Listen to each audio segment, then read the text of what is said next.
Chapter 2367. Chu Yue's heart skipped a beat. In the palace of the illusory god, other than the main hall, there were many courtyards. The height of these courtyards was basically the same. In other words, standing here, it was impossible to see the situation inside. But she had just asked such a question. Most importantly, even in the illusion of the Red Moon Desert, she had not been to any other place besides the main hall. In other words, she really should not have known that there was another courtyard in the innermost area. Suli glanced at Chu Yue and immediately smiled. Oh, about this, I had accidentally mentioned it to little Yue before. Fifth Divine Envoy, you wouldn't mind, right? Ruan Jianfeng glanced at Suli. Suli's lips slightly pursed, and her eyes were clear. She seemed to be a little nervous. I didn't know where it was at that time. I just casually mentioned it. Ruan Jianfeng retracted his gaze and coldly said, "That is the residence of the first divine envoy. Without permission, no one is allowed to go near it. If anyone dares to violate it, they will die." Chu Yue's eyes narrowed. The residence of the first divine envoy? She once again looked in that direction. Although she could not see anything through the eaves and walls, her heart was still shrouded in an extremely subtle feeling. Why did she say those words just now? After one glance, Chu Yue retracted her gaze and looked down slightly. "Thank you for your reminder, Fifth Divine Envoy." Seeing that she was indeed curious and did not have any other intentions, Ruan Jianfeng finally let this matter pass. After walking for another quarter of an hour, he brought Chu Yue and Suli to a courtyard. "From today onwards, you will be living here. Other than the few places that the second divine envoy mentioned, it's best that you don't casually walk around the entire palace of the illusory god. Otherwise, you won't even know when you get into trouble." Ruan Jianfeng's voice was as cold as ever. "If you cause any trouble, no one will help you." Originally, Chu Yue came from the Star Path. The seventh divine envoy, Jin Yunlai, should have been half her backer. At the very least, she should have been biased towards her. Unfortunately, it was already not easy for him to protect himself. What else could he talk about? Moreover, because he didn't have a bloodline totem, his attitude towards Chu Yue had been very cold. But now, Chu Yue had relied on his own ability to get in. This was undoubtedly a slap to Jin Yunlai's face. When he saw Chu Yue, he wasn't in a good mood either. Therefore, although Chu Yue had entered the illusory god palace, his situation was not optimistic. However, Chu Yue didn't care. She smiled. "I know." Ruan Jianfeng didn't stay for too long. He left after giving out the necessary instructions. This time, only Chu Yue and Suli were left at the door. Chu Yue watched Ruan Jianfeng's figure disappear before saying, "Mr. Su, let's talk inside." After entering the courtyard, Chu Yue quickly looked around. This place wasn't big, and the furnishings were very simple. It was just an ordinary small courtyard, and it seemed that no one had lived here for a long time. Fortunately, it was clean. Chu Yue and Suli entered the house. Just as they closed the door, Suli couldn't help but ask, "Little Yue, what happened just now? Why did you suddenly ask about the first divine envoy's residence?" Chu Yue helplessly laughed bitterly. "Mr. Su, I really don't know where it is. If I knew, I wouldn't have asked that question. Who didn't know that the first divine envoy had a special identity? Even the other divine envoys didn't dare to offend him. Why would she be so stubborn as to touch this bad luck?" Suli thought about it and agreed. "But why did you suddenly ask me that question? I remember that I didn't mention this to you before." Chu Yue tapped her finger on the armrest and thought for a moment before saying, "This, if I say that I don't know, would Mr. Su believe me?" Suli was startled. "You? What do you mean?" Chu Yue rubbed her forehead. It was really troublesome to explain this matter. "It's probably because I left some impression in the Red Moon Desert previously." She changed the topic. Suli instantly understood. "That's right, I almost forgot about this." Obviously, she believed Chu Yue. Chu Yue changed the topic. "Did you find anything here recently?" Suli sighed. "There's no substantial progress." Chu Yue wasn't surprised. From the attitude of the Yu Qian and the rest, it could be seen that they were very strict with the palace of the illusory god. Under such circumstances, it was extremely difficult to find out anything. The Bao and Lan Shao must have been locked in an extremely secret place. This matter can't be rushed. It's better to take it slow. No matter what, now that we've entered the palace of the illusory god, we're finally one step closer. Suli nodded. Nan Jinshu originally planned to return to his residence, but after taking a few steps, he saw Jun Jiuqing walking out of the main palace. He hesitated for a moment, but still went over. Family E. Jun Jiuqing's gaze landed on him indifferently. Nan Jinshu suddenly felt a chill in his heart. For some reason, he felt that Jun Jiuqing's state today was a little different from usual. It seemed like he wasn't in a good mood, but didn't he just come out of the main palace? Not many people could have this kind of glory. He didn't have it either. Because of this, Nan Jinshu was envious of him for a long time. So when he saw Jun Jiuqing's current state, he really couldn't understand. However, this wasn't the main point. Family E. Shangwan Yu is here. Jun Jiuqing's expression didn't change.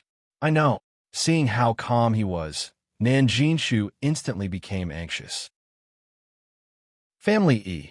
Aren't you curious or nervous at all? That Shangwan you were talking about. Haven't you thought about how she came in without a bloodline totem? Jun Jiuqing didn't say anything. Nan Jinshu gritted his teeth and lowered his voice. The Guqin score. It must be because of the Guqin score. The first two Guqin scores are with her. At first, Nan Jinshu couldn't understand how Chu Luiwe broke the rules and successfully entered the illusion god's palace. Until just now, he suddenly realized that it must be because of the Guqin score. That belongs to the illusion god's palace. Since she's already its master, of course she can enter. Nan Jinshu regretted it. He should have thought of this earlier. Otherwise, he wouldn't have offended her like that and dug such a big hole for himself. Now, even if he wanted to make peace, there was no hope. Jun Jiuqing looked a little impatient. I know what you're talking about. What are you trying to say? Nan Jinshu's chest tightened. Why did it seem like Jun Jiuqing didn't care about such an important matter? Chapter 2368. That music score belongs to the illusion god palace.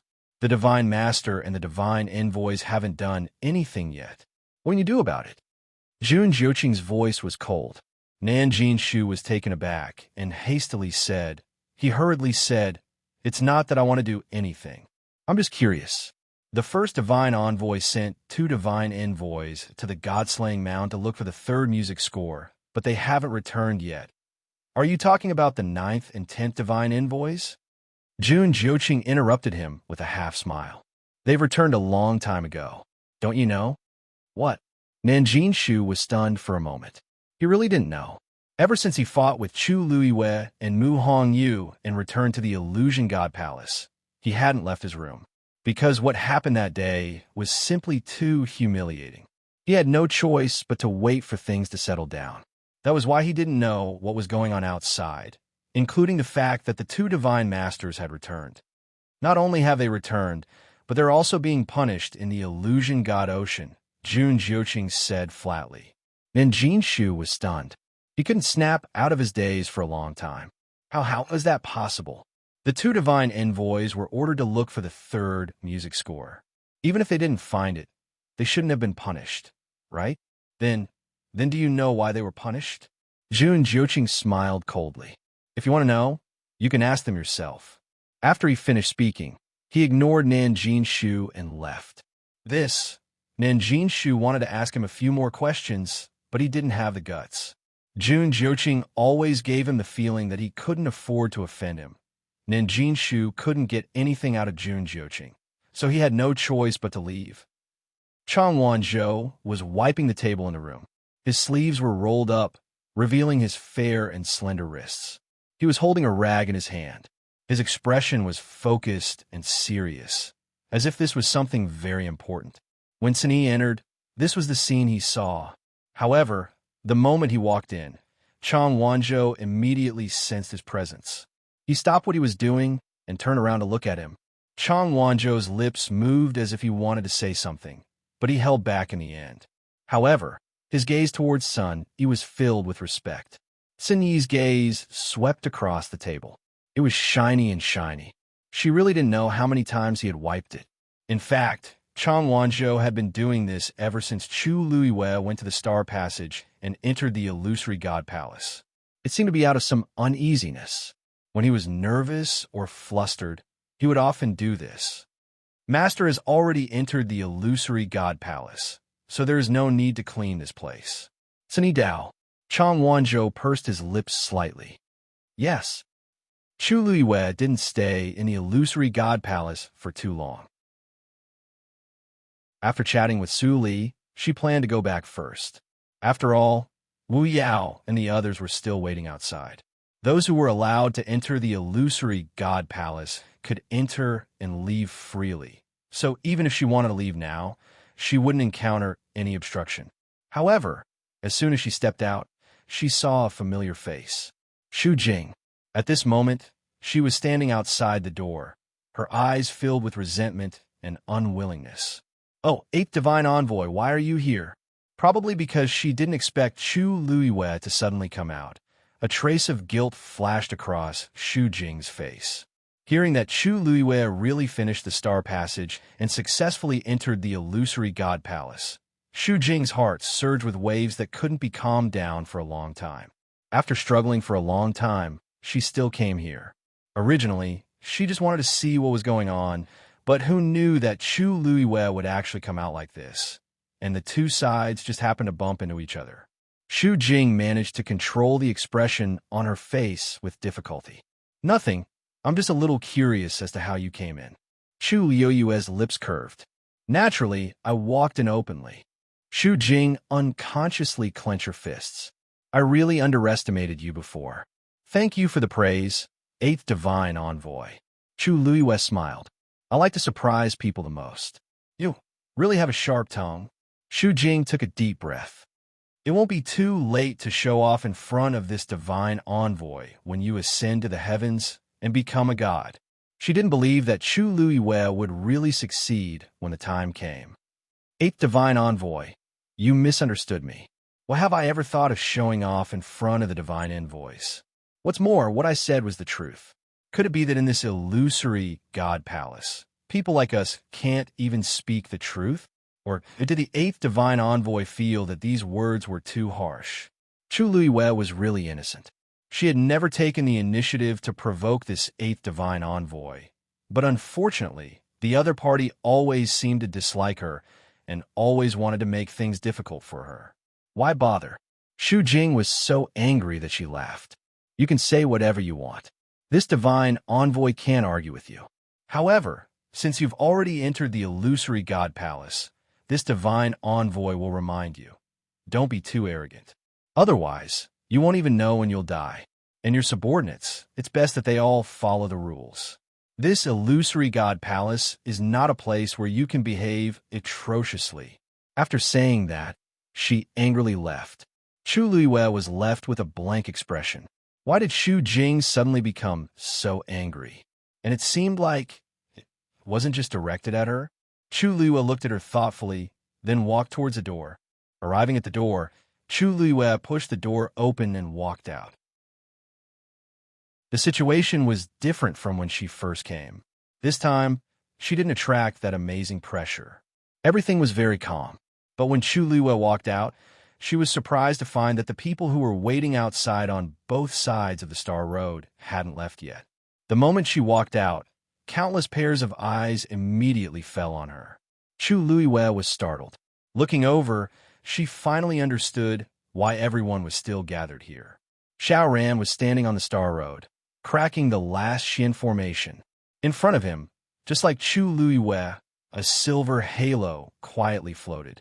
At this time, a portion of the vein patterns had already been drawn inside the halo. It could be seen that Xiao Ran's speed was much slower than Chu Luiwei's, and the smoothness was also a bit worse. But the overall direction was correct. As long as there weren't any mistakes later, he would be able to completely display it sooner or later. At that time, he would be like Chu Luiwei, entering the illusory God Palace from the Star Road. Xiao Ran's entire attention was on the Xian formation in front of him, to the extent that he didn't notice Chu Luiwei coming out. However, the onlookers on both sides looked over with different expressions. Of course, compared to before, their attitudes and expressions had changed quite a bit. Master, little Hachi smiled and waved her hand. Chu Liwe walked towards the few of them. Chapter 2369. Mistress, why did you come out so quickly? Little Hachi asked curiously. They had thought that they would have to wait for a long time. Chu Liwe smiled and said, I went in to find a place to stay, saw Mr. Su and Dumpling, and came out. Dumpling is also here? Is she well? Yes. Chu Liwe did not say too much. She stepped forward and pinched Aunt 11 and Aunt 12's cheeks. It's been a long time since we last met. The two of you have grown up. You must have suffered a lot in my absence all these years. It was unknown how the two young ladies managed to survive being stranded outside. Now, they had even broken through to the supreme god level. Aunt 11, who had always been calm, showed a rare look of nostalgia. It's not hard. Aunt 12's eyes were already red. She pulled Chu Liu's sleeve and said, It's nothing. We're fine. It's still Master who had it the hardest. Although they had been outside, they had heard many rumors about Chu Liu. It had not been easy for her to come all the way to where she was now. Big Brother has always taken care of us. He has never let us suffer. Hearing Aunt 12's words, Chu Liu was relieved, since he had done a good job in this regard. He had taken care of everything. He is also in the Illusion God Palace now. I will take you to see him. Shuang and the others are also there. As she spoke, Chu Liu glanced at Wu Yao. She had to go back and talk about the Peach Blossom dock in detail. Wu Yao nodded imperceptibly. At this moment, Zhue walked forward and cupped his fists. He said with a joyful expression, Mistress, I haven't had time to congratulate you. When Chu Liu finished the Star Path and entered the Illusion God Palace, he was too shocked and did not have time to say anything. He just watched as Chu Liu went in. Now that he saw her come out, of course he had to go forward and congratulate her. Chu Liu's lips curved up. Speaking of which, I still have to thank Treasure Pavilion. The mythical flame diagram had indeed helped her clear her thoughts and gave her the most appropriate reason. No matter how suspicious others were, she only needed to release the mythical flame diagram. Mingshu hurriedly waved his hands. I wouldn't dare. You were able to succeed mainly because of your own strength. Our Zhenbao Pavilion also shares your honor and is very happy for you. Ha ha ha. These were Mingshu's heartfelt words. Over the years, it wasn't that no one had read the mythical diagram of flame, but in the end, only Chu Liu had truly comprehended all the profound formations on the Star Path and entered the illusory God Palace. Wasn't this enough to explain the problem? Chu Liu raised his eyebrows and smiled. You're too polite. I should be the one thanking the first master and his second master. When the second master's body gets better, I will definitely pay him a visit personally. She probably wouldn't be able to meet the first master. But second master, however, she insisted on meeting him no matter what. His smile froze, and he secretly complained in his heart. Why was Madame still thinking about this? Then I will definitely go back and talk to second master. Then I will have to trouble Lord Mingshu. After getting the answer he wanted, Chu Liu left with his people in satisfaction. The group of people left in such a carefree manner, leaving behind a group of people looking at each other in dismay. Just left like that? Why was the expression on Chu Liu's face as calm and collected as ever from the beginning to the end? She had finished the Star Path and entered the illusory God Palace. If it were anyone else present, they would probably be extremely excited. But she was like this. How to put it? It was as if all of this was natural for her. She had long expected this, or she had long been certain that she would be able to reach this step and obtain all of this. But she was just a person from the Divine Ruins world who didn't even have a bloodline totem. In the long 10,000 years, other than the seventh divine emissary Jin and Lai, she was the only one who had entered the illusory God Palace through the Star Path. Even they were excited about this for a long time, but she was the only one who was calm beyond imagination. In comparison, their reactions seemed a bit excessive. Many people quieted down. After a long time, a low voice came from the crowd. Now that she has even entered the illusory god palace, will she really be able to ascend to the heavens and become a god in half a year? No one answered. They had already discovered that all of the rules and principles seemed to be useless in front of Chu Luiwei. All of his so-called restrictions and impossibilities had become a joke in front of her. Then, who would dare to say that she couldn't?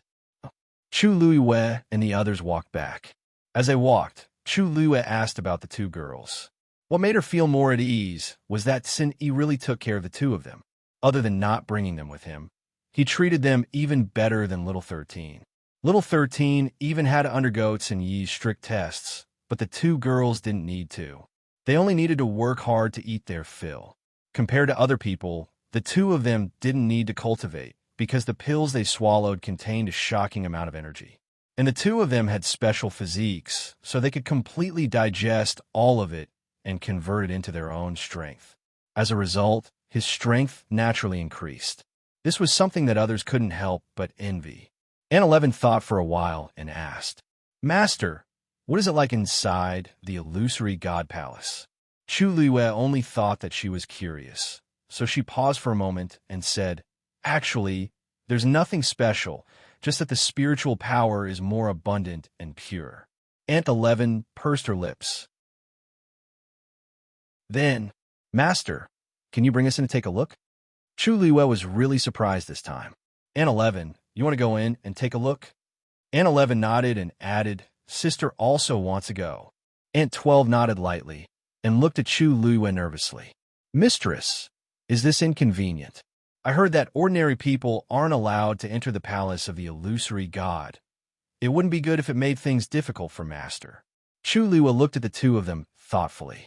Probably because she had to take care of her sister, Aunt 11 had been independent since young and didn't like to trouble others. If she could do it herself, she would never ask others to help her. So she rarely took the initiative to ask for anything. As for Aunt 12, that was even more so. She had a soft personality and was very timid. Usually, if her tone was a little harsh, it would scare the little girl until her eyes turned red. Other than being obedient, she was obedient. She was extremely well-behaved. And now, these two girls actually wanted to enter the illusory god palace to take a look? How rare. Chu Luiwei said, "The illusory god palace is heavily guarded, so it's not easy to go in. Even I can't bring you in now." The expressions of the two girls dimmed significantly. Chu Luiwei's heart skipped a beat and couldn't help but ask, "Why do you want to go in so badly?"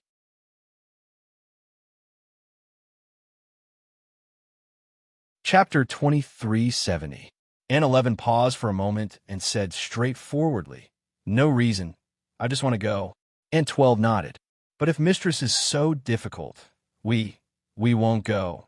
Chu Luiwei thought for a while and touched the duo's faces. "I'll think of a way." The two girls rarely asked her for anything. If there was hope, she would still want to satisfy their wishes. Little Hatchie stood at the side and asked curiously, "Mistress, other than what you just said, is there anything else different about the palace of the illusory god?" Chu Luiwei laughed. "Even if there is, it's not something your mistress can know now." The palace of the illusory god was full of forbidden places. Moreover, she had just entered, so how could she know so much? Suli had stayed there for so long, but she had not made any progress.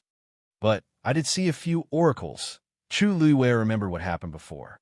"The others were fine, but the 8th oracles seemed to have a deep hatred for me." Shu Jing. "Yes." Little Hatchie coughed. I think I know." Chu Luiwei looked at her in confusion.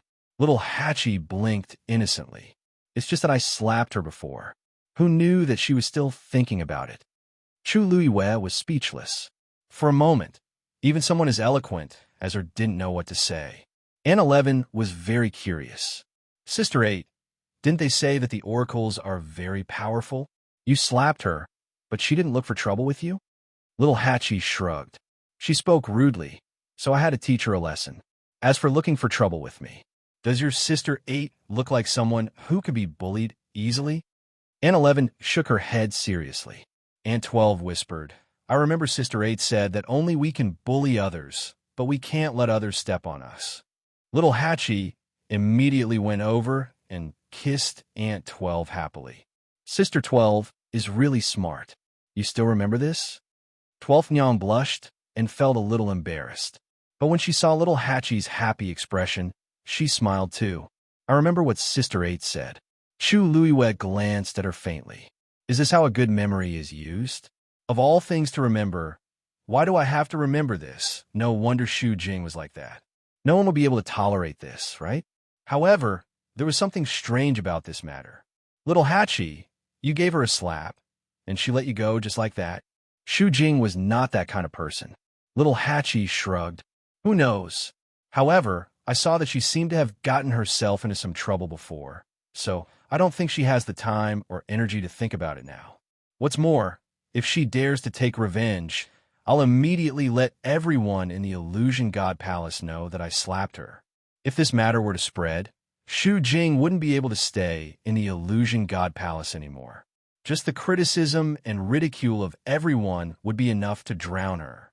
Wu Yao followed behind them and shivered silently. He also mourned for Xu Jing for 3 seconds. Of all people to provoke, why did she have to provoke little Hatchie? In the 13 Yu guards, other than Big Brother, the rest would take a detour when they saw little Hatchie. Who would dare to provoke her? That Xu Jing was really too much. If she really couldn't handle it, she would have picked a soft persimmon. How unlucky. Chu Liwa thought for a while and said, it's better to be careful. Xu Jing would definitely take revenge for the smallest grievance. After being humiliated like this, she would definitely not let it go. For some reason, she hadn't made a move yet, but it didn't mean that she wouldn't do it in the future.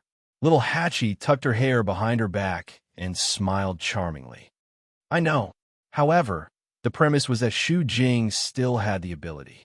If she couldn't even deal with the problem of the Herb Mountain, then how could she continue to be the 8th Oracle? The group returned to their residence. Before they could enter the door, they saw Hua Shuang walking over from another direction. Second brother, Wu Yao was the first to shout. Hua Shuang looked up and was instantly delighted. 11th sister, 12th sister, why are you here? Come take a good look at me. Wu Yao was speechless. Hua Shuang walked over quickly. He was very tall. Even though the 2 girls had grown up, they only reached his chest when they stood in front of him. Hua Shuang bent down and patted their heads gently. It's been a long time since we last met. You've grown so tall. Aunt 11 and Aunt 12 were obviously very happy. They shouted in unison, hello, second brother. Aunt 11 looked over his shoulder. Second brother, what's this? Hua Shuang tilted his shoulders slightly. Golden-winged raven-boned beast. I just picked it up a while ago. With a flap of its wings, the raven-boned beast flew onto Aunt 11's arm. Aunt 11 praised, it's so beautiful. Sensing that Hua Shuang was very close to Aunt 11, the raven-boned beast let down its guard and rubbed its head against the back of Aunt 11's hand. Aunt 12 looked envious. Sister, it seems to like you a lot. Aunt 11 stretched out her hand. Here. Aunt 12 quickly waved her hand and took a step back. I don't want it. The raven-boned beast looked a little fierce. She had always been a little afraid of it. Hua Shuang laughed. 12th sister, look at this. As he spoke, he looked back and snapped his fingers. Come here. As soon as he finished speaking, a round, furry little head popped out from behind the corner. Hua Shuang waved his hand. That little thing was immediately encouraged and ran over to them. Its fur was white and golden, and it had a pair of big black eyes. Its 4 hooves were pure black. It was a divine beast, Windstrider Tiger. However, this Windstrider Tiger was still very young.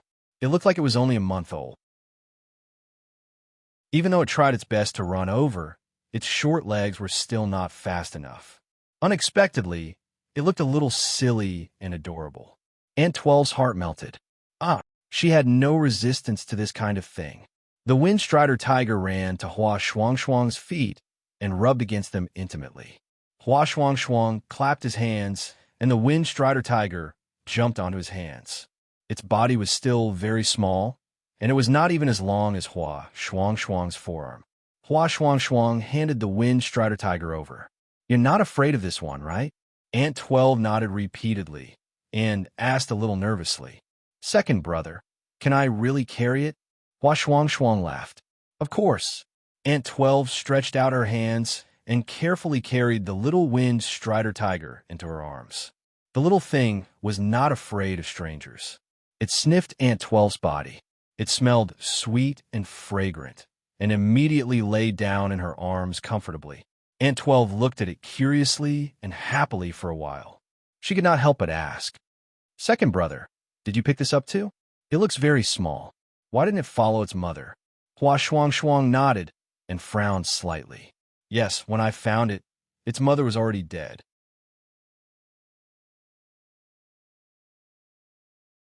Chapter 2371. Aunt 12 let out in awe as she looked at the wind-stepping tiger in her arms. Her heart ached. How could this be? Hua Shuang paused and hesitated. After a moment, he didn't directly answer her question. "I think it met with an accident. It's still young, so I brought it back."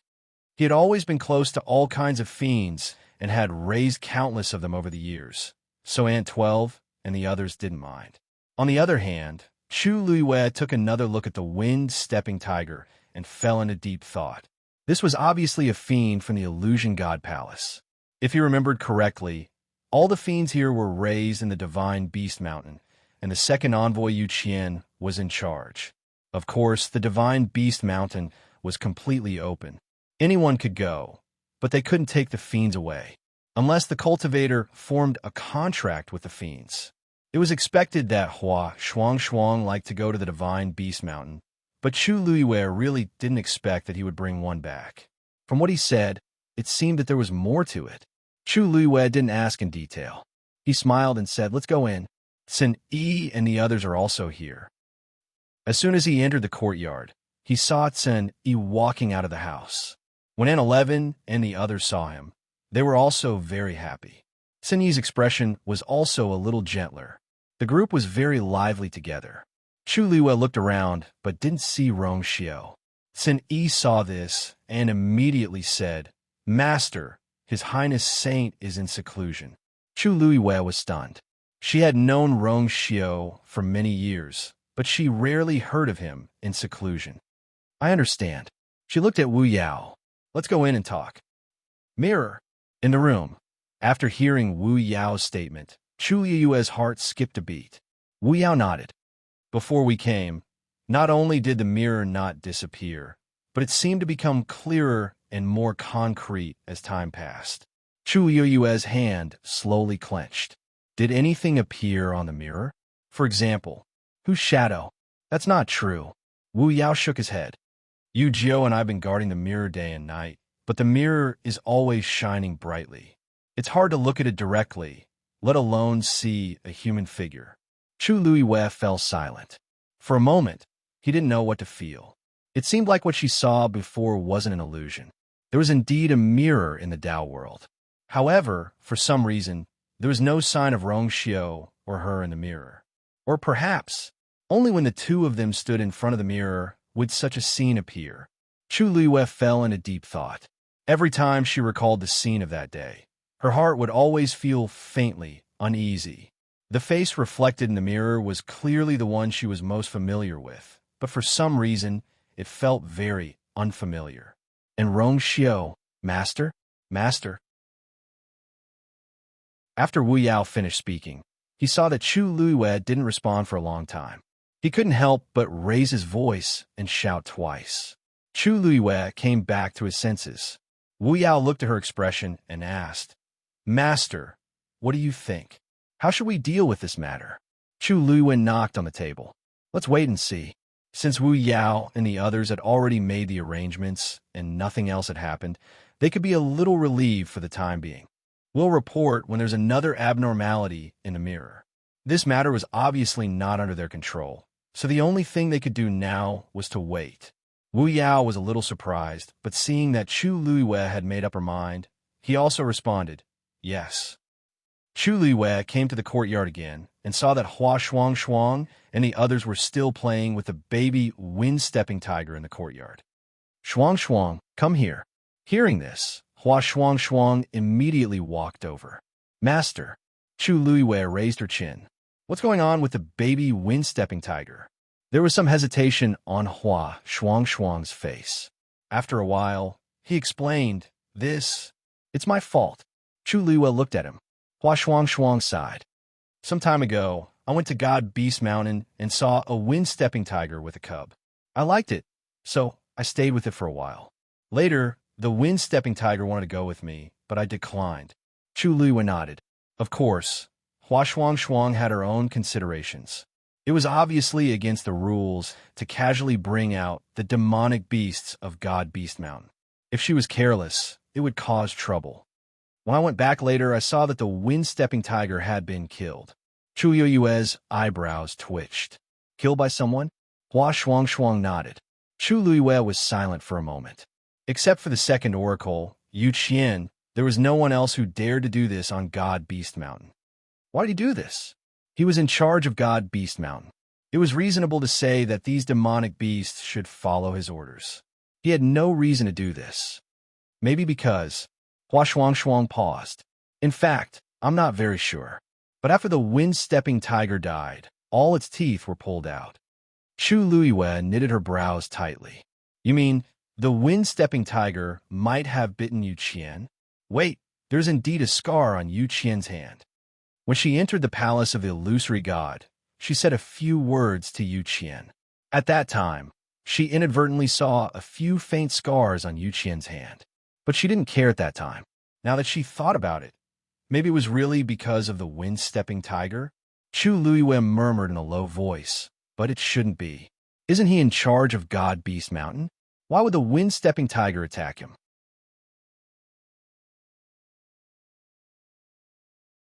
Chapter 2372. Hua Shuang sighed. When I went there again, I saw the real body of the wind-striding tiger. This little one was protected under its body and saved its life. I thought that it was still too young and it wasn't safe to stay there alone, so I brought it back. Such a cub wouldn't attract much attention even if it left the God Beast Mountain. Chu Liwa nodded. Let's raise it first. It just so happens that Aunt 12 and the others like it very much. Hua Shuang paused and said, Master, what they like the most isn't actually magical beasts. Chu Yue's eyelids twitched. At this moment, she suddenly saw Tsin Yi take out 2 universe rings and hand them to Aunt 11 and Aunt 12.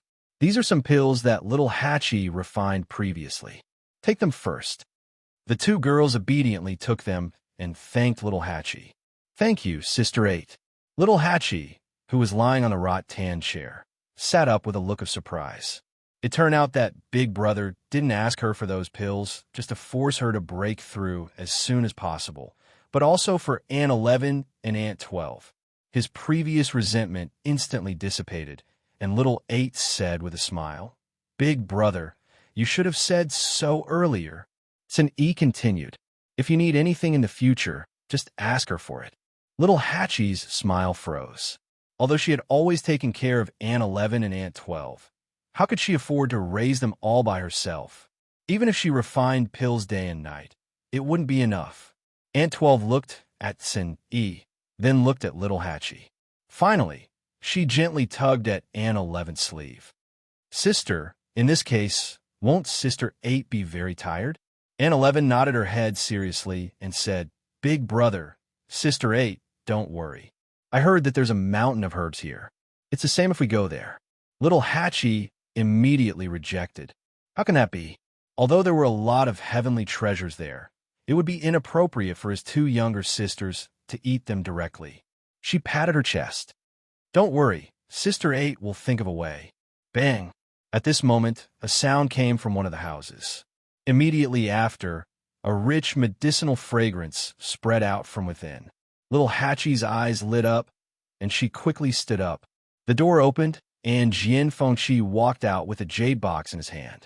His handsome face was filled with excitement. Success. After experiencing countless failures, he had finally crossed the threshold of being a senior doctor. Great! A tender and soft congratulatory voice could be heard. Jian Fengqi was stunned. He looked up and was stunned. Little Hachi had unknowingly appeared in front of him with a smile on her face. When she smiled, She was naturally extremely beautiful and charming. Her pair of watery eyes seemed to be able to speak, rippling with light. However, Jian Fengqi could not see her beauty at all. He could only remember the tragic memories of being constantly attacked and being kicked in the foot. Therefore, he subconsciously took a step back.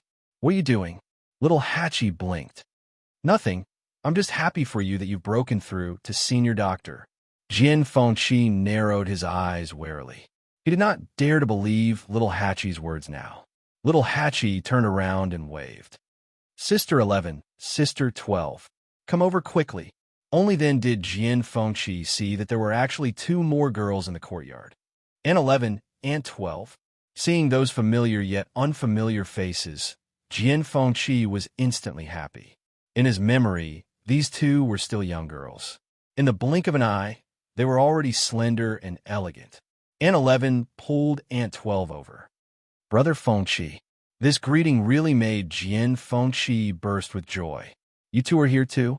Little Hatchie looked at the two and smiled. "Look, your brother Fengqi is now a senior doctor. If you're hungry in the future, come to him. He has a lot of stock here." Jian Fengqi's heart sank. Wait, what do you mean by this?" At this moment, he suddenly remembered the old stories about these two girls. They already had a huge appetite a few years ago, but now, Jian Fengqi's mouth twitched harshly. "Don't be anxious. Hurry up and thank Brother Fengqi." Little Hatchie urged with a grin. Aunt 11 immediately said, "Thank you, Brother Fengqi." Aunt 12 also whispered, thank you, Brother Fengqi." Jian Fengqi was speechless. How can I resist now that things have come to this? I seem to have been cheated. Chu Liwa looked at him sympathetically. How great is it to break through to senior doctor? In the end, before he could celebrate, little Hatchie and the rest had already taken advantage of him. Yes, there should be a lot more to come. Jian Fengqi seemed to sense Chu Liu's gaze and looked over with difficulty. Chu Liu gave him a thumbs up. "Fengqi is really generous. I'm impressed." Jian Fengqi was speechless. Is it too late to go back and pretend that I haven't broken through? At this moment, the void suddenly fluctuated. Immediately after, a figure fell from it. Jian Fengqi was quick to react as he immediately went forward and hugged her. This had happened many times recently, and he had already practiced it. Mu Hongyu closed her eyes and waited for the fall. However, after waiting for a while, the expected pain didn't come. Instead, it seemed like, something doesn't seem right. She suddenly opened her eyes and bumped into Jian Fengqi's smug face. "Hongyu, your skills have improved recently. You can always land in my arms so accurately, huh?" Mu Hongyu expressionlessly retracted her fist and jumped down. "Isn't this more accurate?"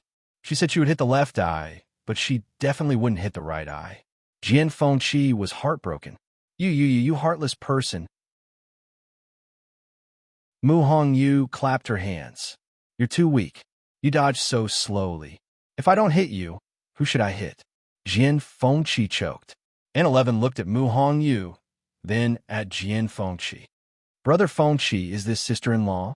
Mu Hongyu was speechless. This young lady is so pretty, but why is her eyesight so bad? Almost. Jian Fengqi immediately replied. Mu Hongyu rolled her eyes at him. Just as she was about to retort, Jian Fengqi took out a piece of paper from somewhere. "Sigh, I don't think this is the contract." He rubbed his palm, and the piece of paper turned into powder. "Mu Hongyu, I'll endure it." She turned and walked towards Chu Liu. Swoosh! Jian Fengqi flapped his folding fan, covering half of his dark eye, and winked at Aunt 11. "Not bad." Aunt 11 gestured a number. 10 Master Physician pills.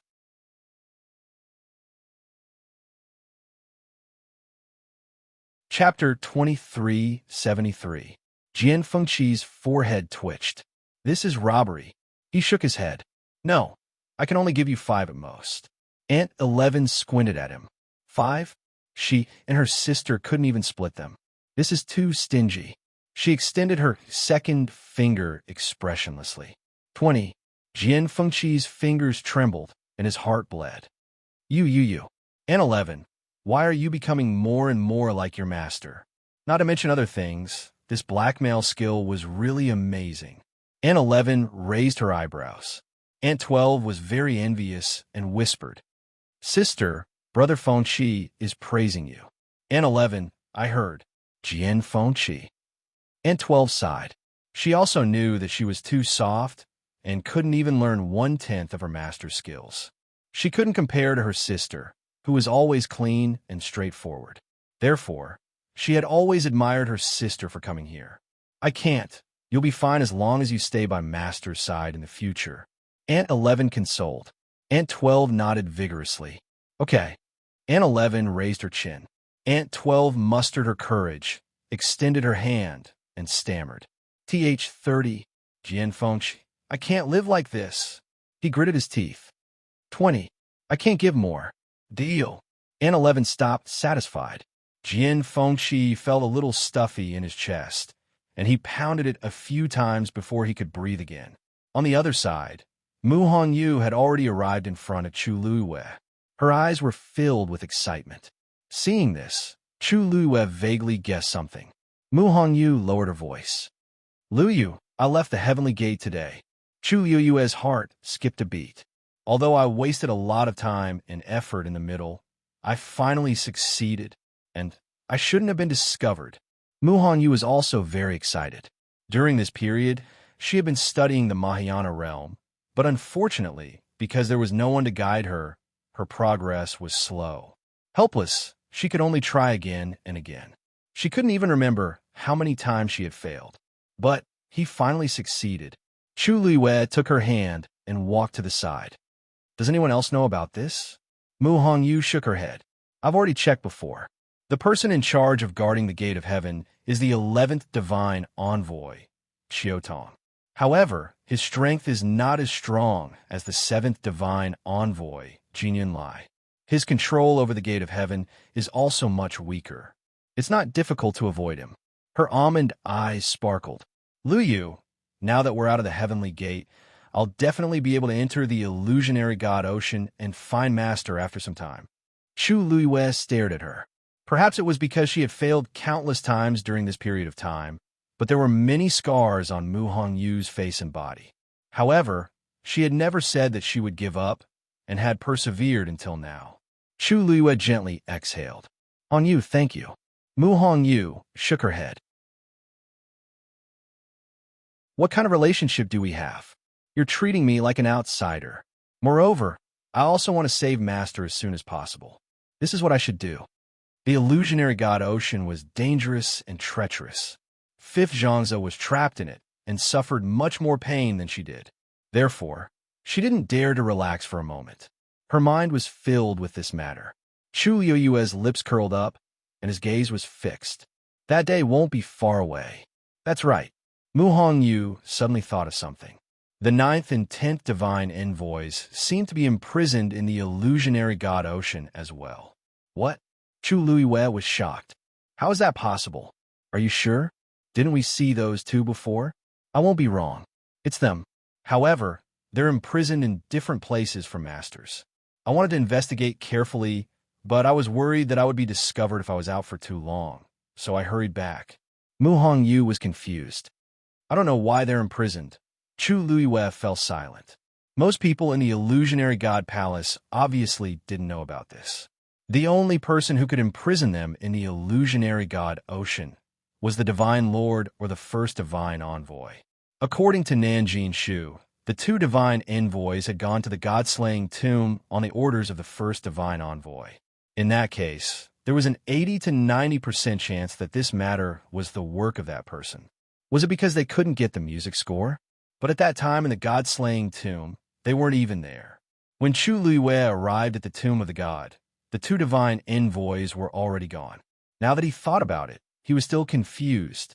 Chu Luiyue thought for a moment and said, since no one knows about this, let's keep it a secret. Mu Hongyu nodded. I know. As she spoke, she asked curiously, what's the matter? Luyu, I heard that you've entered the palace of the illusionary god. Chu Luiyue smiled. Why are you all so curious about the palace of the illusionary god? Of course. All the cultivators in the palace of the illusionary god want to go in. Mu Hongyu rubbed her nose. By the way, I heard from Lord Ji that I'll be qualified to enter the palace of the illusionary god after reaching the Mahayana realm. Chu Lue also knew about this. The palace of the illusionary god was powerful and sacred. All the cultivators wanted to go in and have a look.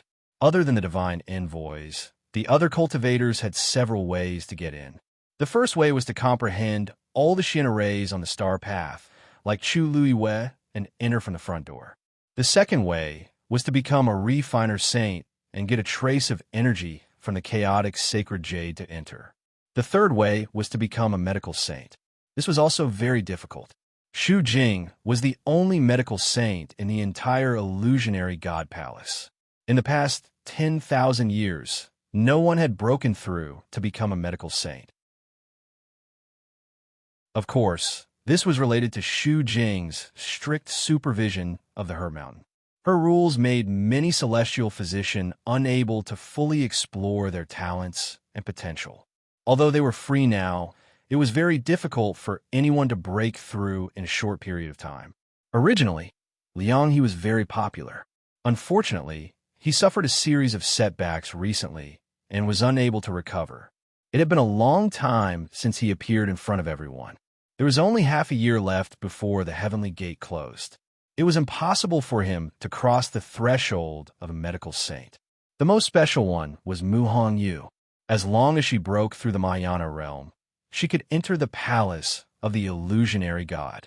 But for those cultivators who had the same constitution as her, not to mention the Mahayana realm, many of them couldn't even break through the minor realization realm. Therefore, this path wasn't easy to walk. The remaining cultivators had no way to enter the palace of the illusionary god in advance. Their only chance was to ascend to the heavens and become a god in half a year. This success rate was higher than the previous ones. Of course, this was relative. Most people could only stay outside forever.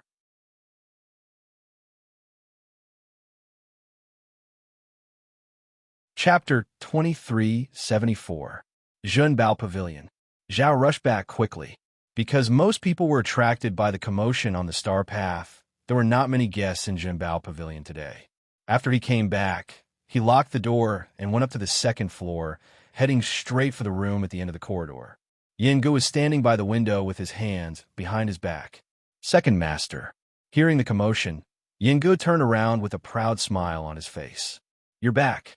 Looking at his expression, Zhao knew that he must have known everything that happened on Chu Yue's side.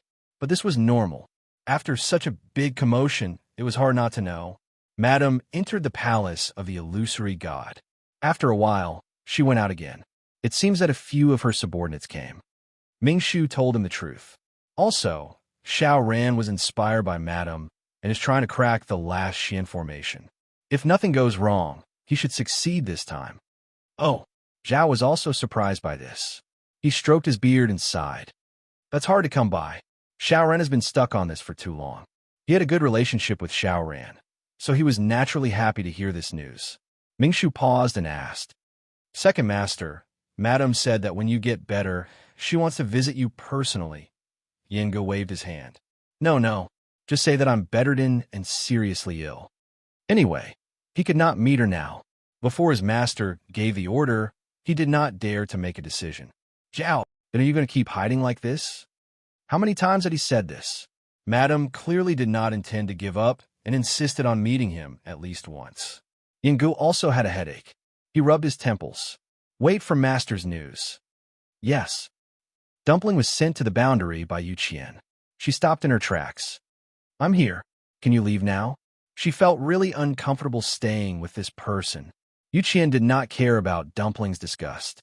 Anyway, she just needed to cultivate properly and open her meridians as soon as possible. Yu Qian looked down at her condescendingly. His voice was as gentle as ever, but the words he said were extremely domineering. "Before you open your 8th meridian, you cannot cross this barrier and enter the palace of the illusory god." "What?" Dumpling frowned. "I don't agree. I don't want to." How did she know when he would be able to open his 8th meridian? If it didn't open in 10 years, didn't that mean she wouldn't be able to come for 10 years? That's not what you said earlier. I've changed my mind. Yu Qian smiled. If Chu Luiyue hadn't come in, it wouldn't have mattered if Dumpling had come in. But now, no. Even though there was no contract between the two of them, Tuanzi had grown up by Chu Luiyue's side and was very dependent on her. If things continued like today, then the bond between her and Dumpling would never be completely removed. Therefore, it was better to cut the Gordian knot. If you don't want her to be bullied in the palace of the illusory god, it's best if you can break through as soon as possible. Yu Qian's words were already an undisguised threat. Dumpling gritted her teeth, her small face flushed red with anger, and her eyes instantly burned with golden flames. However, Yu Qian didn't seem to care. The current Dumpling was still not his match. After a long confrontation, Dumpling finally gritted her teeth and said, "All right, just you wait. Sooner or later, she would settle the old and new grudges with these people." With that, she tiptoed and headed straight for Foaming Mountain. A resplendent light flashed past, and her figure disappeared behind the barrier in the blink of an eye. Yu Qian stood there for a while before turning around and leaving. Dumpling returned to Foaming Mountain with a belly full of anger. When she arrived at the top of the mountain, she took out her ancestor's golden feather and gently brushed it with her small hand. "Grandpa Patriarch, don't worry, I won't be bullied by them forever." A faint light flashed across the ancestor's golden feather. Dumpling carefully put it away and decided to turn her anger into motivation. If he didn't want her to go, then she wouldn't go. Anyway, you could come over. However, she didn't know if that black shadow would come and peek at her again after today. After sitting there for a while, Dumpling put away her thoughts and began to cultivate again. Chu Luiyue originally wanted to see Rong Xiu and discuss some things with him. Unfortunately, he was in seclusion and she didn't know how long it would take for him to come out. She didn't continue to wait and returned to the palace of the illusory god after dealing with the matters here. At this time, Xiao Ran's profound formation had already completed one of 3 parts. There were still a lot of onlookers. However, when Chu Luiyue came again, she found that Mu Yafeng's figure seemed to have disappeared. She thought for a moment, and a faint smile flashed across her lips, but it disappeared in an instant. Then, she entered the palace of the illusory god. Chu Luiyue walked alone to her residence. When she passed by the 7th divine emissary's courtyard, she stopped and looked over. However, she wasn't looking at Jinian Lai. The first divine emissary lived in a remote and quiet place, obviously not wanting to be disturbed. Although Chu Luiyue was curious, she knew that this wasn't the time to go over. Even the other divine emissaries found it difficult to meet him, let alone her. At this moment, a gaze fell on her. Chu Luiyue looked over and nodded slightly at Jinian Lai, who had just walked out. He didn't come out but stood on the steps and looked over. Chu Luiyue smiled and turned to leave. Jinian Lai frowned slightly. Chu Luiyue didn't seem to be coming for him just now. After thinking for a moment, he turned his head and pondered. Was Chu Luiyue looking at the first divine emissary just now?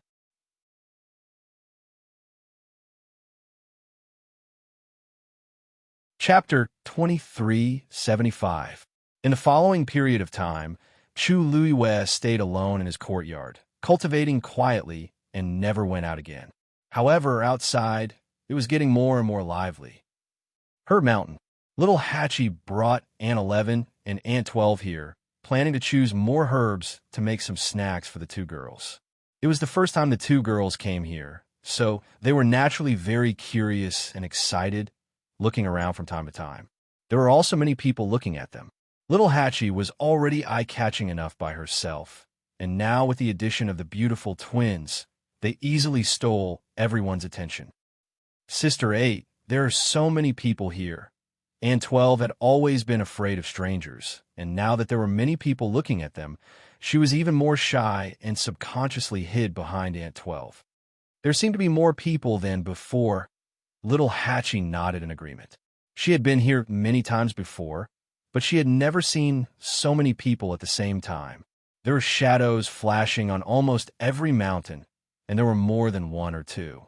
Someone beside her heard her words and couldn't help but explain. "Miss Little Hatchie, There's only half a year left before the Divine Gate closes, so of course everyone is nervous. Little Hatchie turned her head to look, and the person who spoke was a young man. She blinked and smiled. "Oh, right, I almost forgot about that. There's a saying in the illusory God Palace that the Divine Gate would close in half a year, and those who couldn't enter the illusory God Palace before then would have to wait for the next opportunity. And the next time, they would have to wait for tens of thousands of years. Such a long time was really unbearable. So many people worked hard, hoping to successfully enter the illusory God Palace before then. For a celestial doctor, they had to break through to the medical saint level to obtain this qualification. It was easy to say, but difficult to do. The difficulty of this was no less than the star path of a mystic master. However, cramming at the last minute doesn't seem to be very useful, right? Little Hatchie was a little disapproving. The young man suddenly felt a little embarrassed. Although that's the case, if you work harder, you can always have more hope, right? Number 8 shrugged and curled the corners of his lips. "Although I don't really care about it. Thank you anyway." The young man's face reddened slightly. Little Hatchie looked at the two girls beside her. "Let's go." Just as he took a step forward, the young man spoke again. "Miss Little Hatchie, please wait." Little Hatchie paused and turned around. "Is there anything else?" Actually, it's nothing important. It's just that I heard that Little Hatchie already has someone she likes." The young man asked carefully. He stared at Little Hatchie without blinking, afraid that he would miss something. As soon as this was said, many people around immediately pricked up their ears. There had long been rumors that Little Hatchie had firmly rejected Liang He because she already had someone she liked. Moreover, that person had also come up from the Divine Ruins world and was currently in the illusory God Palace. Unfortunately, that person didn't seem to come out much, so no one had seen him before. Over time, some people began to have doubts about this matter. Now that someone had asked, everyone was naturally very concerned. Aunt 11 and Aunt 12 immediately looked at Little Hatchie with bright eyes. She had Sister 8's husband? Why hadn't they heard Sister 8 mention it before? According to Sister 8's personality, it shouldn't be. Little Hatchie bent her finger and gently tapped on their foreheads. After not seeing each other for a few years, her gossipy heart was still the same. She tucked her hair behind her ear and smiled.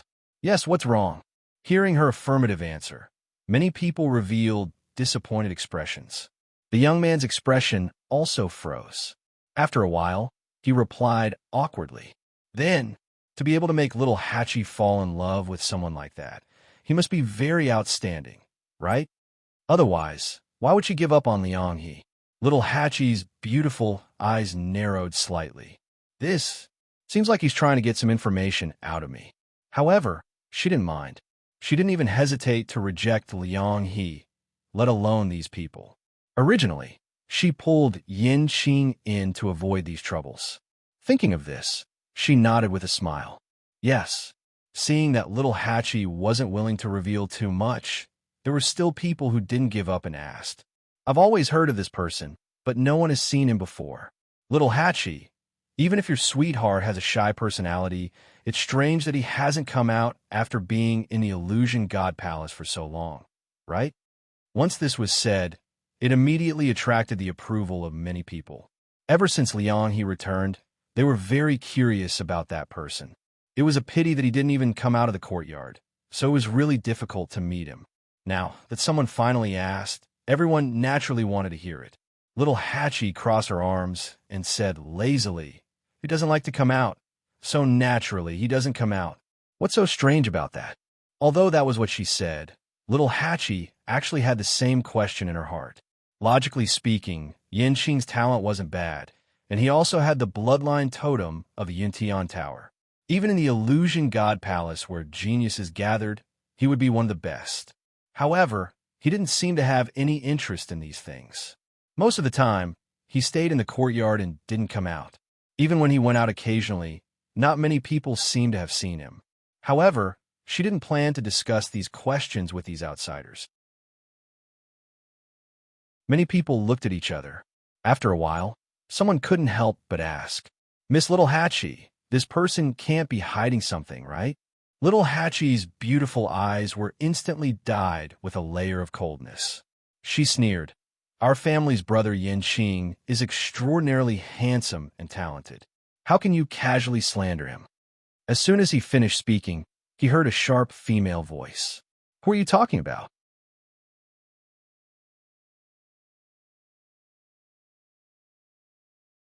Chapter 2376. Little Hatchie was annoyed when she heard this voice. She turned around and saw an annoying face.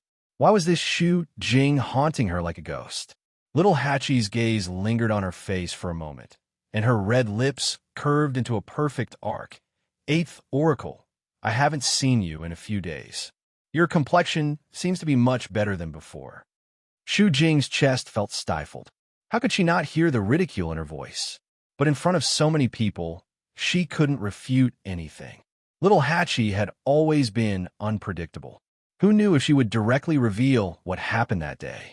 Moreover, she didn't care about this person right now. Whether my complexion is good or bad has nothing to do with you. Answer my question. Whose name did you just call?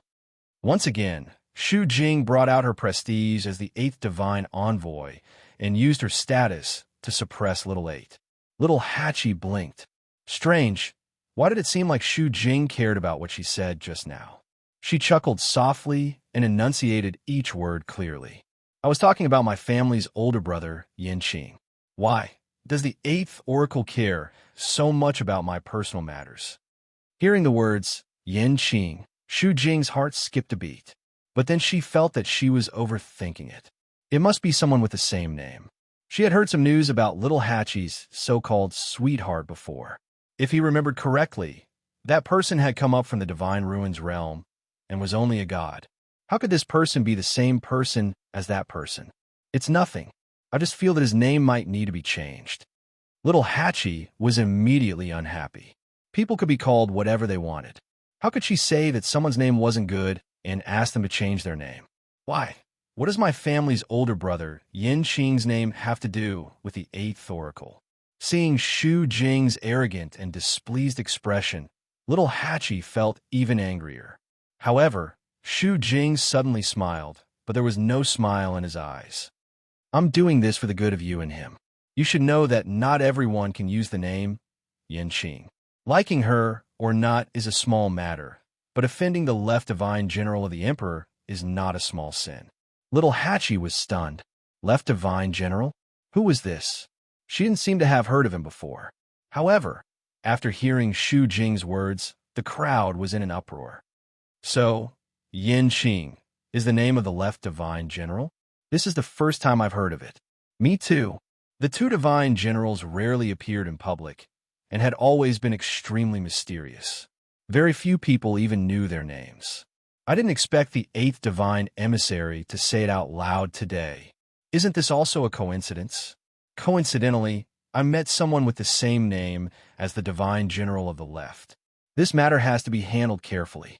After all, that is the divine general of the left. Little Hatchie frowned. She had never heard of the left divine general, but she knew how powerful the emperor was. She had heard that even the divine lord of the illusion god palace had to be respectful to the emperor. Then, the people around him shouldn't be provoked, especially the title of the left divine general. It didn't sound simple. Shu Jing looked arrogant and said lightly, if he still wants to stay in the illusion god palace, he better change his name. Little Hatchie narrowed her eyes and laughed. Who is the left divine general? Why would he care about such a small matter? 8th divine emissary. I think you shouldn't measure the heart of a gentleman with the yardstick of a villain. You. Shu Jing's expression changed. Actually, with her understanding of the emperor, he wasn't someone who would care about such things. She just felt uncomfortable when she heard Little Hatchie yelling at him. So she came up with such an excuse. But she didn't expect Little Hatchie to not care at all. Little Hatchie's slender waist turned slightly, and she turned around. 11th sister, 12th sister, let's go. If you like anything, just tell Sister 8. The two girls nodded. Thank you, Sister 8. Seeing that the three of them were about to leave, Shu Jing asked in disbelief. Wait, you're leaving just like that? Little Hatchie turned around in surprise. What else? The corners of her lips curled up, and her eyes twinkled. After I'm done here, I still have to go back to see Brother Yinqing. Oh, right. I don't think the 8th divine emissary understands the feeling of not seeing each other for 3 years. I won't say too much to you. After saying that, the 3 of them walked briskly toward a mountain peak, ignoring Xu Jing. Xu Jing was angry, and the onlookers were also sad. It seemed that little Hachi and that Yinqing had a good relationship. Then, they probably didn't have a chance. After staring at little Hachi and the others for a while, Xu Jing turned around and left. Illusory God Palace. In the room, Chu Luiwei was sitting quietly. After circulating her divine power for 1 cycle, she slowly opened her eyes. The elemental energy here was indeed incomparable to the outside world. She had only stayed here for a short period of time, but she could clearly feel that her aura had improved. The most important thing was that the situation here wasn't like the one in the Red Moon Desert, where the elemental energy kept pouring into the cultivator's body, causing the cultivator to explode and die. Everything here seemed to be operating in a very orderly and calm manner. She stood up and was about to pour a cup of tea when she suddenly felt a gaze on her. She narrowed her eyes. That was an extremely familiar aura. The next moment, she moved her wrist and a stream of divine power flew out. Who is it? Digression. Some people were waiting for her return, while others watched her leave. And the pitiful February was still waiting for the monthly ticket. Tomorrow afternoon, there would be a little more. Then, the Godly Doctor would be serialized for 1 year and 5 months. This might be the last full month for the Godly Doctor. Unfortunately, the Godly Doctor had never entered the top 10 monthly ticket sales. Perhaps there wouldn't be such a chance in the future. Therefore, she hoped that the readers of the Godly Doctor would save the monthly ticket for her this time.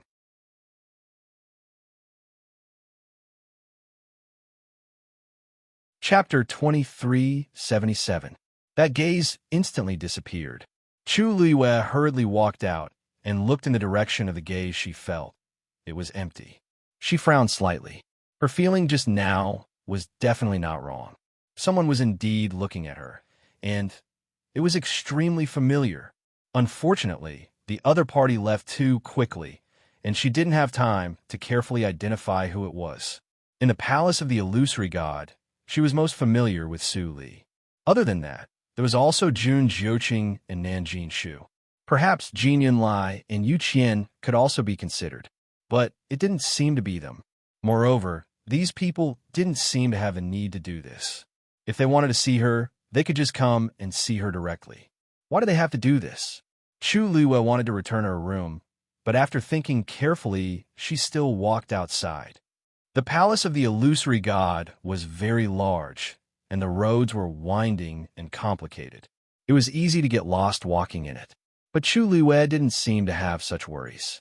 She just followed the path and walked forward casually, looking around as she walked. The surroundings were very quiet. Thinking about it, in the palace of the illusory god, there were very few people who could enter except for the divine envoys. Moreover, this place was so big that they were basically scattered. Previously in the Red Moon Desert, she only saw a corner of the palace of the illusory god through the illusion. Now that she was inside, she saw many things she had never seen before, and naturally felt different. The ground under her feet was paved with lapis lazuli, and she walked on it silently. Unfortunately, after that gaze disappeared, there was no trace of it. Chu Luiwei looked around, but still didn't find anything. She stopped at the corner of a courtyard and sighed softly. In other people's territory, she probably couldn't snatch it. She shook her head and decided to put this matter aside for now. However, just as she turned around, a gust of wind blew, and a faint fragrance instantly spread in the air. Chu Luiwei was stunned. This fragrance was the fragrance of peach blossoms? She murmured softly, feeling a little strange in her heart. This aura seemed to be coming from behind her. She half turned around. At the end of this road was a wall. She raised her head slightly, wanting to see the scenery behind the wall. Suddenly, a pink and white peach blossom drifted over with the wind. Chu Luiwei raised his hand to catch it. She took a closer look and was stunned. This peach blossom bloomed just right, but there were a few pieces of sparkling and translucent ice crystals on the petals. She subconsciously raised her hand and touched the peach blossom hairpin on her head. This seems quite similar. The ice crystals contained chill. Even after falling on the petals for a long time, they did not melt. Chu Luiyue was curious and wanted to go over to take a look. "What are you doing here?" A questioning voice came from behind. Chu Luiyue paused and looked back. It was Yu Qian. Unlike his usual gentle expression, at this moment, there was no expression on his face. Even the corners of his eyes and the tips of his brows were cold. There was even a hint of anger in his voice. Obviously, he was very dissatisfied with Chu Luiyue's behavior. Chu Luiyue calmly put away the peach blossom in her hand and smiled. "I was a little bored alone, so I wanted to come out for a walk. Unknowingly, I came here." She looked left and right. "This doesn't seem to be the residence of the divine envoys, right? You can't come here either?" Yu Qian said coldly. "This is one of the forbidden areas of the illusory god palace. No one is allowed to come close." "Oh!" Chu Luiyue revealed a look of realization and immediately followed the good advice. "Then I'm sorry, I came to the wrong place. Second Divine Envoy, don't worry, I'll leave now." With that, she really prepared to leave without any reluctance. When she passed by Yu Qian suddenly spoke. "Wait, Second Divine Envoy, is there anything else?" Yu Qian looked down at her condescendingly, his eyes full of pressure. "Just now? You came here by yourself?" Chu Luiyue smiled. "Yes, what else could it be? Could it be? Or did someone bring me here on purpose?" Yu Qian was the first to deny this possibility in his heart, not to mention others. Even he didn't come to this place very often. On one hand, this place was very remote. If he wanted to come here, he would have to take a lot of detours, which was very troublesome. On the other hand, this was a forbidden area, and there was nothing to see here. Even though he found it unbelievable that Chu Luiyue could find this place purely by herself, he really couldn't think of anyone who would purposely lead her here after thinking about it. Therefore, he could only choose to believe Chu Luiyue's words. Yu Qian nodded. "Let's go. Don't come again in the future." Chu Luiyue raised her eyebrows slightly, smiled in response, and then left as if nothing had happened.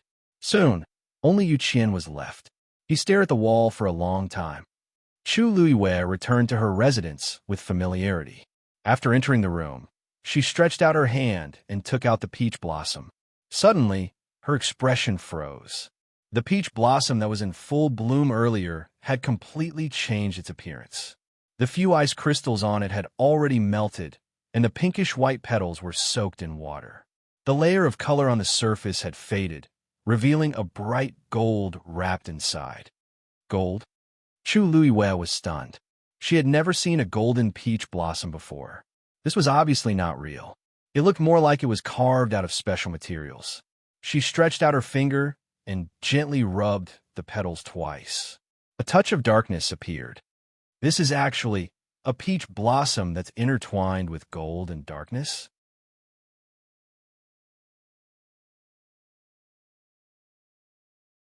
Chapter 2378. This was indeed not a real peach blossom, but Chu Luiyue stared at it for a long time, but she still couldn't tell what it was made of. After wiping away the faint layer of pinkish white on the outside, the inside was a brilliant gold and a deep black. These two extremely contrasting colors intertwined with each other. She placed the peach blossom in her hand, and when the wind blew, it turned into powder and disappeared. Chu Luiyue stared at it in a daze, and she suddenly felt a sense of loss. She raised her eyes and looked outside. Who else is watching me in the dark in the palace of the illusory god? And what's behind that wall? At this moment, Little Hatchie brought Ant 11 and Ant 12 to sweep through a few mountain ranges before leaving in satisfaction. Back in the courtyard, Little 8's lips curled into a smile. "Go and send the things to your brother Fengchi." "Okay." Ant 11 responded and pulled Ant 12 to find Jian Fengchi. A moment later, a scream was heard from the room. So many. After a while, Ant 11 and Ant 12 walked out of the room and nodded at Little Hatchie. Sister 8, Brother Fengqi has already agreed to help you refine it. Little Hatchie blinked. Is it because of Little Red Fish? The two girls nodded. Little Hatchie clicked her tongue. I didn't expect that the young Master Jian, who was untouched by 1,000 flowers back then, would be eaten to death by others. As she spoke, she walked forward in small steps. Anne 11 looked behind her and suddenly shouted. Sister 8's husband, Yin Qing, who had just walked out of the room, paused in his footsteps. His usually cold and handsome face had a rare look of astonishment. He almost instinctively looked at Little Hatchie beside him. When Little Hatchie heard this, she stumbled and almost fell to the ground. She pursed her lips and turned around to look at Anne 11. From the corner of her eye, she saw Yin Qing standing by the door. The way he looked at me. Little Hatchie felt a little embarrassed and hurriedly said, 11's sister, don't shout. He's not Sister 8's husband. It was one thing to deceive outsiders, but how could one's own family misunderstand? He could only blame himself for leaving in such a hurry that he forgot to explain this matter to the two ladies. In the end, they ended up in such an awkward situation. However, Little Hatchie did not expect that an even more embarrassing scene awaited her. This was because 12 Madam had spoken. She looked at Xiao Ba with a blank expression, then looked at Yin Qing and said in a soft voice, But, Sister 8, didn't you just say that Sister 8's husband is extraordinarily handsome and talented? Isn't he someone that others can compare to? Although her voice was soft, it was quiet in the courtyard. Everyone present could hear her clearly. Little Hatchie clutched her chest and almost passed out. 12th sister. Sometimes, it's not entirely a good thing that you have a good memory. Even if you wanted to say it, you didn't have to repeat every word so accurately. Little Hatchie wanted to be like how she used to be. She wanted to casually joke around and tease her a little to cover up the matter. However, her heart was beating wildly and she could not say a single word. Every time she wanted to open her mouth, the scene of Yin Qing bending over and squatting in front of her to help her put on her shoes appeared in her mind. Her face burned up again and she felt unbearably hot. She had never had a moment like this where she wanted to find a hole in the ground to drill. I was just saying that. Actually, Yin Qing and I, Wu Yao, who had just returned from a stroll outside, heard these words just as he walked to the entrance of the courtyard. He was stunned and then frowned. Little Hatchie, why haven't I heard you mention this before? Little Hatchie and Yin Qing were dating? Why didn't he know anything about it? Could it be that they had been together for the past few months in the Illusion God Palace? Do Big Brother and the others know? Little Hatchie said with difficulty. 5th brother, you misunderstood, Wu Yao said disapprovingly. You should have told us clearly about this matter first. That way, everyone can help you check, right? What if you meet someone who isn't virtuous? Wu Yao didn't think about it at all. It had always been Little 8 who made others sad. She had never been the one to be hurt. Yin Qing's 10,000-year-old iceberg face finally cracked. He was about to speak when Wu Yao looked over. His eyes were full of scrutiny and criticism. He looked at Yin Qing from top to bottom, from left to right, and from inside out several times. Appearance? Well, not bad. Figure? Well, not bad. Strength? Well, barely. After looking at him for a long time, Wu Yao realized that he actually couldn't find any big problems. So, he finally said mercifully, Originally, the 13th U sect had very high requirements for Little Hatchie's future husband. However, since Little Hatchie likes you, we can still lower the standards appropriately. After all, her own feelings are the most important. However, Little Hatchie has been spoiled and can't bear to be wronged. You have to take good care of her in the future. If I find out that you made her unhappy in the slightest. Little Hatchie was completely desperate. She twisted her stiff neck and looked around. N11 asked, Sister 8, what are you looking for? Little Hatchie, looking for a hoe. She could dig a hole in the ground herself. Anyway, she couldn't stay here anymore. N11, Little Hatchie helplessly pulled Wu Yao's arm weakly. 5th brother. 5th brother. Stop it. If he continued, she really couldn't face Yin Qing in the future. Wu Yao glared at her and gave her a look. What are you doing? Yin Qing, this brat, secretly took away their little Hachi. He couldn't wait to be angry. Shouldn't he say a few more words and educate him? I won't make her unhappy. A clear and cold voice suddenly sounded. Little Hachi was stunned and looked up in surprise. Yin Qing said, I won't let her be wronged.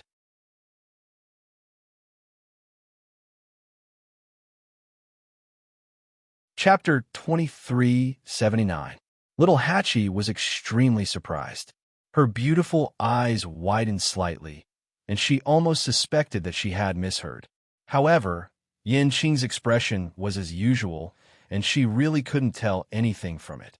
If she hadn't heard it with her own ears, it was really hard to imagine that a person like him would actually say such things. As if sensing her gaze, Yin Qing turned his eyes slightly and looked over. The two of them looked at each other, and little Hachi's heart instantly tightened. It was probably because this scene was too overwhelming that they were at a loss of what to do. That was why they were acting this way. Fortunately, Yin Qing quickly looked away. The subtle sense of oppression instantly disappeared. After listening to Yin Qing's answer, Wu Yao reluctantly nodded his head in satisfaction. That's more like it. Then, he looked at little Hachi and reminded her. Little Hachi, in the future, you and Yin Qing. Little Hachi glanced at him sadly and said faintly, Fifth brother, you can leave if you're done. Wu Yao shuddered and coughed. Cough, in that case, I won't say anything more. You can do as you see fit. After saying that, he was finally willing to leave. Aunt 11 tugged at Aunt 12. Sister, let's go. Aunt 12 was still a little hesitant, but Sister 8 and Sister 8's husband must have something to say. Why are we still staying here? Aunt 12 suddenly understood. Whisper. Aunt 11's expression showed that she was a promising child. Little Hachi's forehead twitched violently. You two goodbye, Sister 8. Goodbye, Sister 8's husband. Aunt 4's eyes were sharp, and she immediately pulled them away. Only little Hachi, who was flustered in the wind, was left behind. In fact, she also wanted to disappear immediately. But things had turned out like this, and it didn't seem good to just leave like this. She lowered her head, took a deep breath, and walked toward Yin Qing. Lady Yin Qing, Nat, I'm really sorry, little Hachi said hesitantly. She didn't dare to look at Yin Qing. My fifth brother, 11th sister, and 12th sister have just arrived. They don't know what happened between us, so they misunderstood. Please don't take it to heart. Yin Qing nodded with an indifferent expression.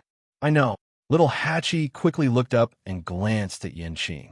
Probably, maybe, Yin Qing just didn't want her to be too embarrassed, so she said that sentence. Don't worry, I'll explain it to them later.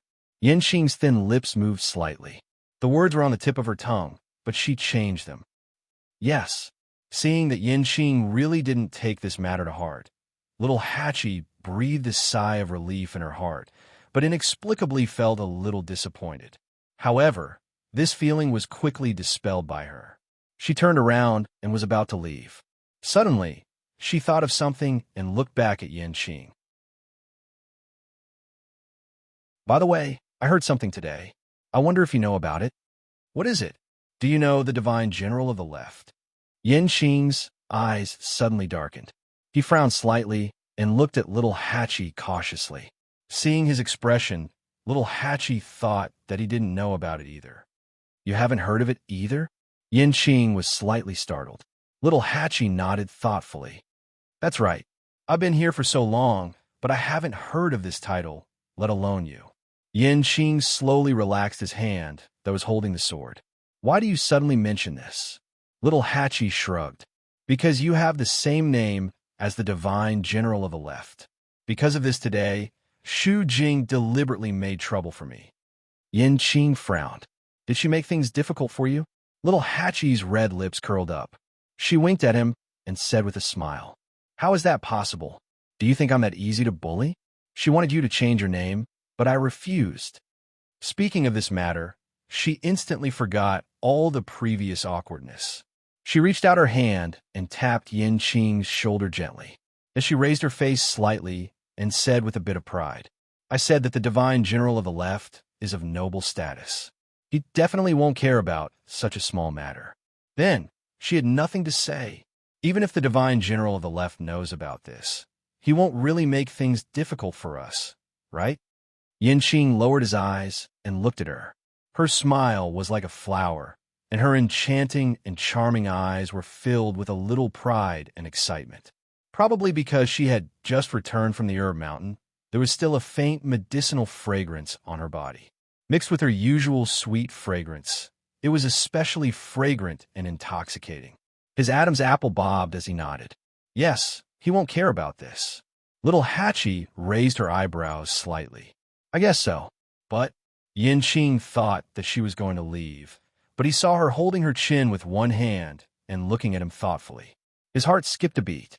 But, Lord Yanqing, I think there's something I still need to tell you. Little Hatchie said after some consideration. It's what you said just now.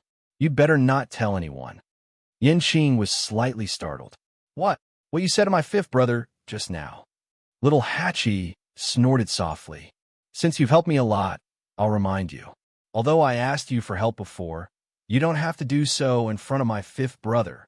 What if the girl you like hears it in the future and is unhappy? Yanqing pursed his thin lips slightly. Why would she be unhappy? Little Hatchie rolled her eyes at him. Of course it's because you can only say this to the person you like. Yanqing was silent for a moment and nodded. I see. Yu Qian came to the door of a courtyard. It was as quiet as ever. He frowned slightly and said, First Oracle, Shangguan Yu went to the abandoned garden today. After a moment, an indifferent and low voice came from inside. She didn't go in. Yu Qian's heart skipped a beat. Even if the first oracle didn't go out, he could still easily control the situation of the entire illusory god palace.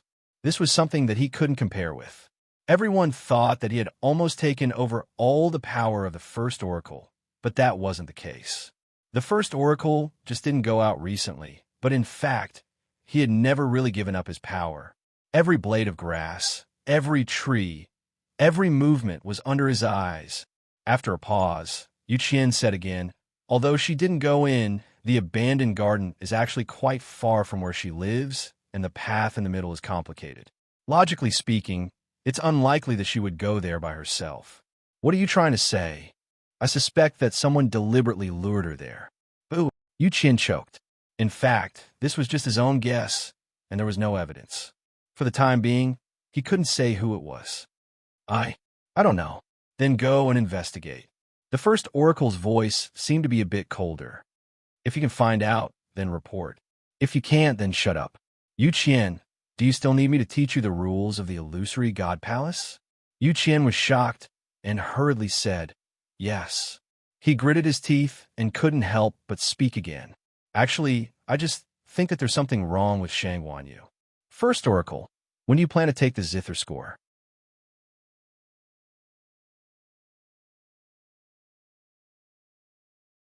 Chapter 2380. Shu Liwei didn't have a bloodline totem, so how did she get in? After Yu Qian went back, he thought for a long time and felt that there was only one possibility, the Guqin score. He knew that the first two Guqin scores were in Chu Liuyue's body and had already recognized her as the master. If he wanted to take them back, letting her into the illusory god palace was the most convenient way. After all, this thing couldn't be taken by force, so he had to use other methods. Therefore, Yu Qian believed that this was the intention of the first divine envoy. But he didn't know what method he was going to use and when he was going to do it. After a while, a cold voice came out. Yu Qian, you've overstepped your boundaries. Yu Qian was shocked. I don't dare. The authority of the Guqin score lies with the divine master, not you. Even I'm only temporarily in charge of this matter. Everything is according to the divine master's wishes. And you asked, Yu Qian, why don't I give you the position of the first divine envoy? Yu Qian's heart sank. He immediately lifted his clothes and knelt on the ground. Yu Qian definitely didn't mean that. First divine envoy, please understand. He lowered his head and his whole body was tense.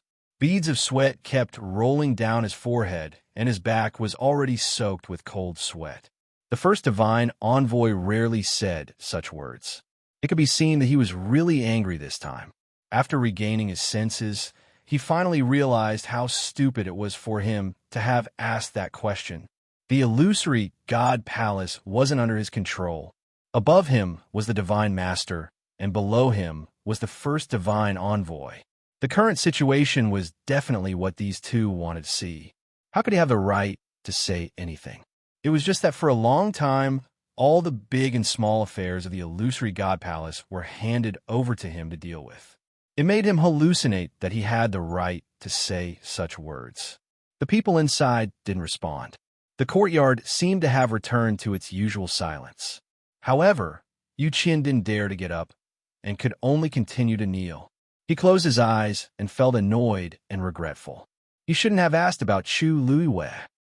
The second divine envoy knelt in front of the first divine envoy. Hearing Su Li's words, Chu Luiwei withdrew his gaze from the medical book in his hands. He was somewhat surprised. Yes, I heard that he's been kneeling for an entire day since yesterday. When I came here, I saw him from afar, and he hasn't gotten up yet. Su Li nodded, her expression filled with emotion. I really didn't expect that the high and mighty second messenger would have such a day. Chu Luiwei thought for a moment, then smiled.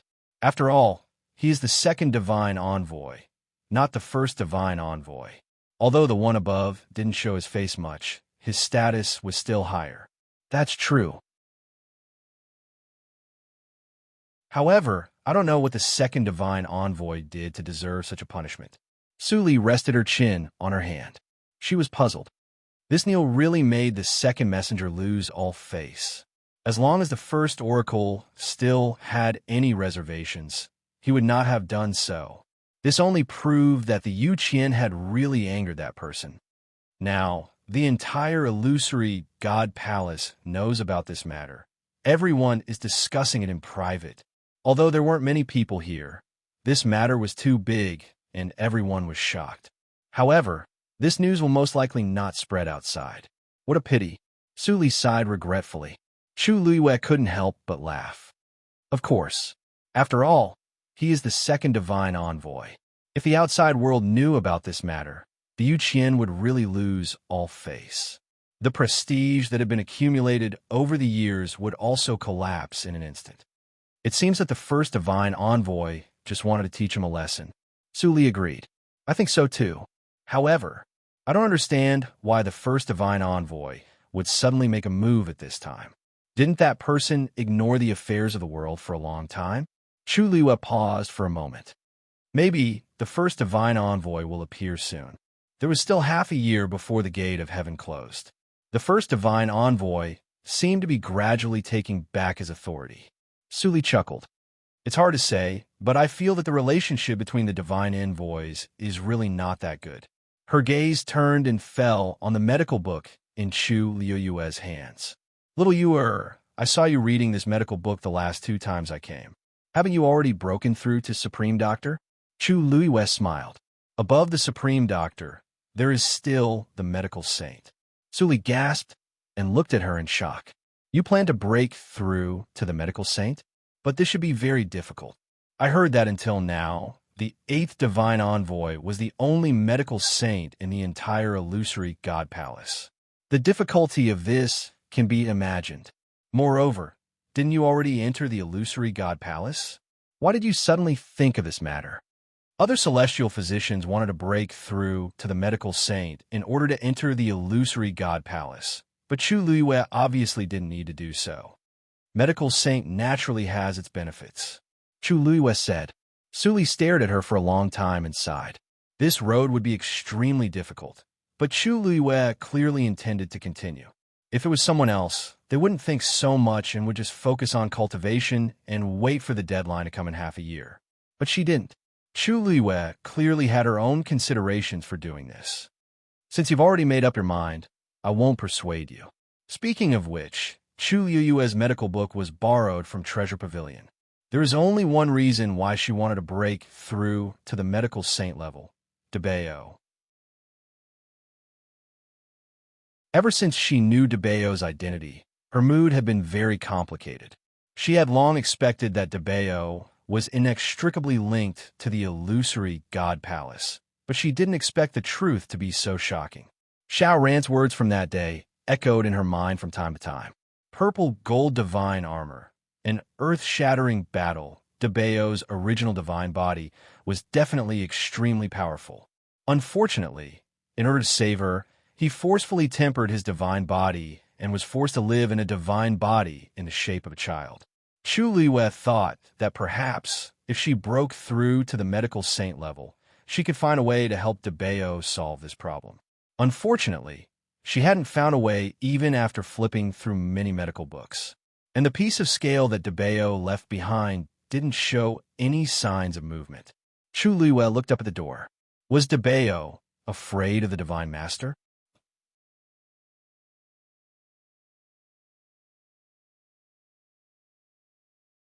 Chapter 2381. Yu Qian knelt outside the first god emissary's door for 3 days and 3 nights. This kneeling caused the entire illusory god palace to tremble. Privately, many people were discussing that the first god emissary was preparing to make a high-profile appearance. However, after the incident, the first god emissary still stayed in his residence and did not go out. This caused many people to be puzzled, but no one dared to go forward and ask. What a joke. The second god emissary was already punished to such an extent. If others rushed forward now, wouldn't they be looking for trouble? Thus, compared to before, the atmosphere in the illusory god palace seemed to have become more subtle. Fewer people came out to walk around. Chu Liwei also stayed in his residence alone for a long time. Of course, it was not because she was afraid of the first god emissary. It was purely because she was busy. Previously in the Red Moon Desert, Debao had shown her many prescriptions.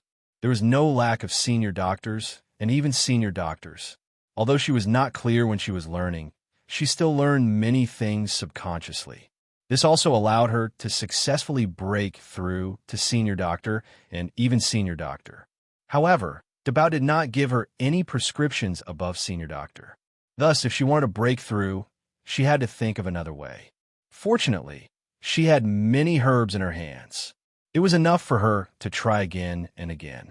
Suli knew that she was busy, so she did not come again. It was convenient for her to concentrate on her cultivation. On the Star Road, the Xin formation in front of Xiaoran was almost complete. There were only a few strokes left in the middle. At this moment, his face was pale and his forehead was covered with fine beads of sweat. Even his hands were slightly trembling. It was obvious that he had reached his limit. Only his eyes were burning with an inextinguishable fighting spirit. After being trapped by this Xian formation for so many years, he finally saw hope. He would not give up. The surrounding people were also nervously holding their breaths. If Xiao Ran could also succeed, then he would be the second person after Chu Liwei to enter the illusory god palace. At that time, there was no need to talk about envy and jealousy. Most importantly, it would also give the other Xian masters great encouragement. If one person succeeded, it might be a coincidence. However, if 2 people succeeded, it proved that this method could be used by others. Thus, everyone was very concerned about whether Xiao Ran could succeed or not. No one noticed that at this moment, there was a person who was staring at them from behind the crowd. When Lu Feng came over, she saw such a scene. Shihan held his sword in one hand and stood beside the star path, looking ahead. He walked over and placed a hand on Shihan's shoulder. Here to see this again. These few days, Shihan would come here whenever he was free. He was already used to it. She was looking for him just now, but Shihan had disappeared without a trace. Lu Feng knew that he must be here. Shihan did not say anything. Lu Feng followed his gaze and rubbed his chin. There doesn't seem to be anything interesting here. What are you looking at? If you're really interested, why don't you give it a try? But you're not a Xian master, so I'm afraid this will be a little troublesome. Shihan suddenly said, I am. Lu Feng was dumbfounded. What did you say? Shihan glanced at him. Ever since I left Tianling, I've been learning. Lu Feng? No, that's not something you can learn just because you want to. I remember you didn't have this talent in the past. From the sound of it, it seemed to have started after Master's accident. But this was a mystic cultivator. This required talent. How could he be like a martial artist, cultivating whenever he wanted to? Shihan said, I only realized this at that time. Lu Feng took a deep breath and forced herself to accept reality. Then, unwilling to give up, she asked, So, what's your level now? Master Xian? And this was a way of giving face. Even for extremely talented Xian masters, it was still very difficult to break through and become a Xian King master in just a few years. Shihan shook his head. No. Lu Feng said, Hey, I knew it. It's fine. Don't be discouraged. Even if he isn't now, he will definitely be in the future. This is the wrong move. Shihan suddenly said. Lu Feng was stunned. What's wrong? He followed Shihan's gaze and looked over. Are you talking about Senior Xiao Ran? Isn't this going well? I heard that Senior Xiao Ran had an epiphany after watching Master finish the Star Path. Since Master has succeeded successfully then, Senior Xiao Ran shouldn't be too bad, right? Why couldn't he see where he went wrong? He changed it back again, Shihan said. The reason why he walked for so long is because a similar problem occurred before. Xiao Ran did have an epiphany, but it wasn't so simple to do it. In fact, he was able to reach this step because of the accumulation of the previous few years. If it were someone else, they probably wouldn't have been able to take it. Lu Feng stared at the Xian formation with a conflicted expression. Shihan, why do you seem to know so much? It's about to succeed. Just as Shihan finished speaking, Xiao Ran drew the last line. Buzz. A buzzing sound suddenly sounded. In an instant, a brilliant light shone. The entire star path flashed again. Xiao Ran had officially cracked the last Xian formation. The fifth divine envoy had been waiting at the side. Seeing this, he nodded slightly. Unlike Chu Luiwei, Xiao Ran had some experience in the illusory god palace. It was only because he was trapped in this last Xian formation for many years that he couldn't enter the illusory god palace. Now that he had succeeded, many people were happy to see him succeed. Although he used more time than Chu Luiwei, he still succeeded. Xiao Ran, congratulations. Ruan Jianfeng's expression became much gentler. Xiao Ran laughed. Thank you, fifth divine envoy. Ruan Jianfeng took a step back. Xiao Ran patted his clothes and let out a long sigh of relief. He stared at the door. He had thought about this day for too long, but it didn't come true. In the end, he didn't even know what he was persevering for. He had thought that if he didn't succeed this time, perhaps he would quietly fall one day. He didn't expect. I have to go in and thank little Yuer? Xiao Ran sighed. Ruan Jianfeng was a little unhappy when he heard this, but he didn't say anything. After all, Chu Luiwei was currently in the illusory god palace. Xiao Ran stretched out his hand and placed it on the door. Then he pushed hard. Unlike Chu Luiwei, he pushed open the door without any resistance. At this moment, countless pairs of eyes fell on him. Lu Feng turned his neck stiffly and looked at Shihan. You F*** king really know? Seeing Xiao Ran's figure walk into the illusory god palace, the door closed again. Shihan turned and left. Lu Feng was stunned. Hey, where are you going? You haven't answered my question. Shihan didn't even turn his head and casually left a sentence. Walk the star path.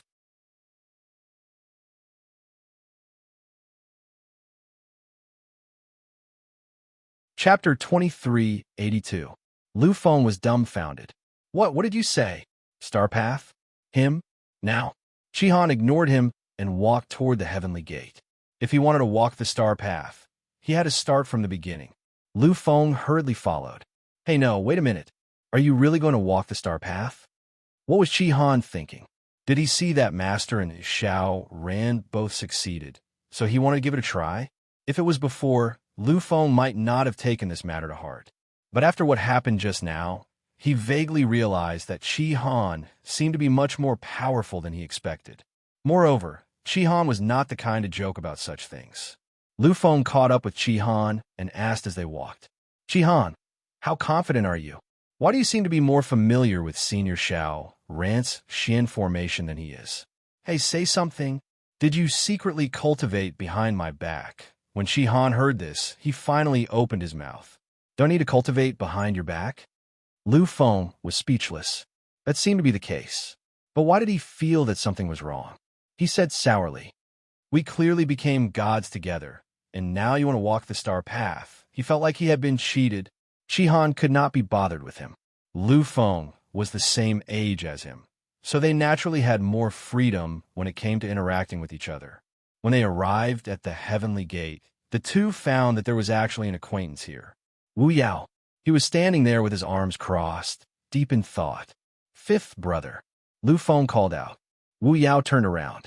"Yo, why are you two here too?" Lu Feng spread his hands helplessly. Shihan said he wants to walk the star path. Wu Yao looked at Shihan in surprise and then nodded. "All right, just be careful." Shihan. "Yes." Lu Feng. "What's going on with you two? Can you show a little bit of attention to the star path?" "Fifth brother, you didn't come here for the star path, did you?"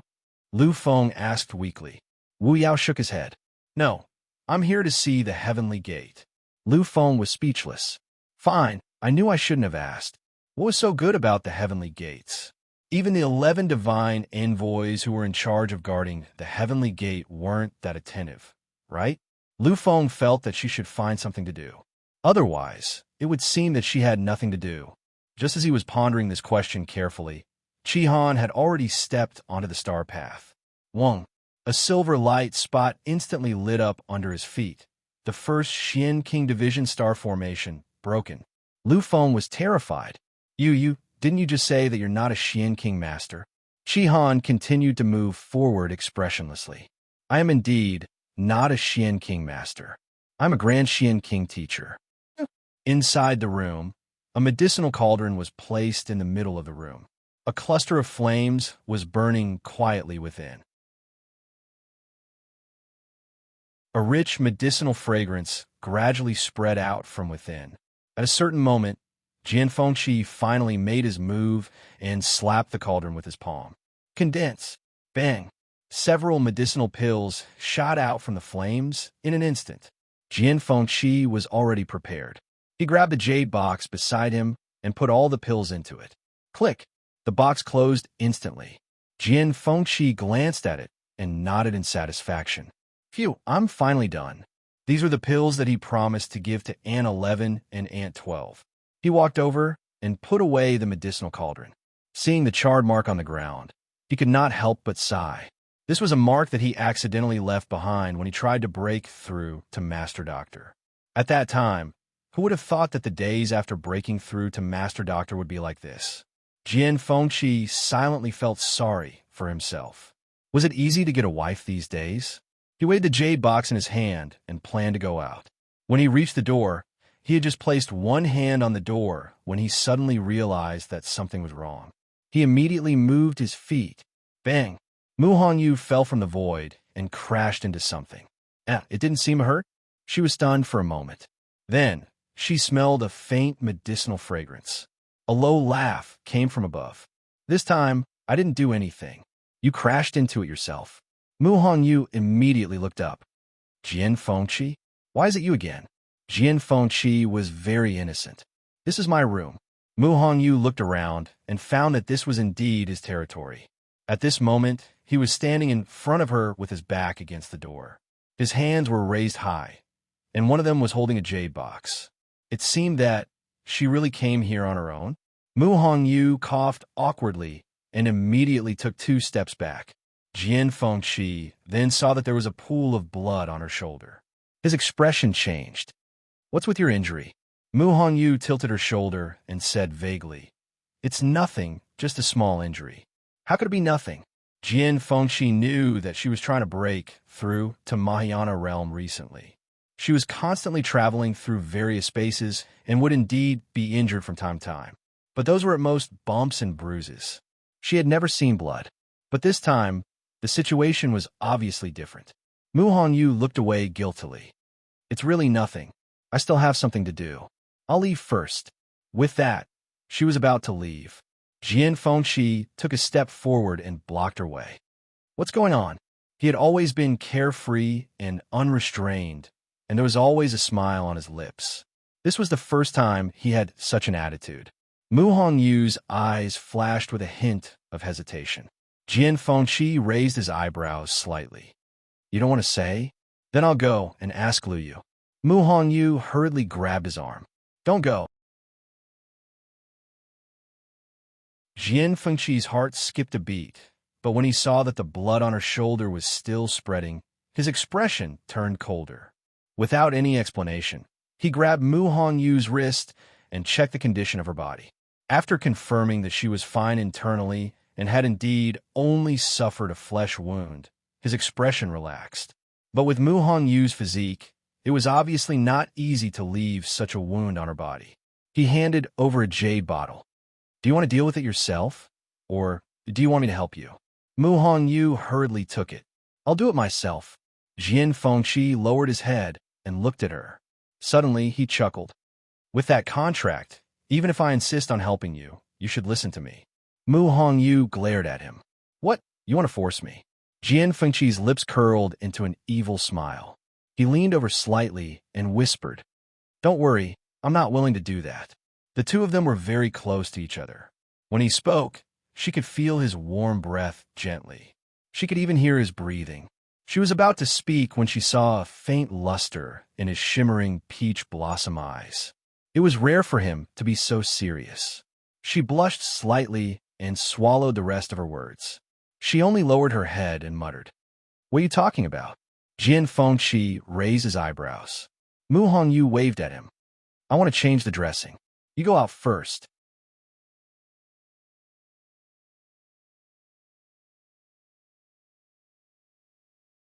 Chapter 2383.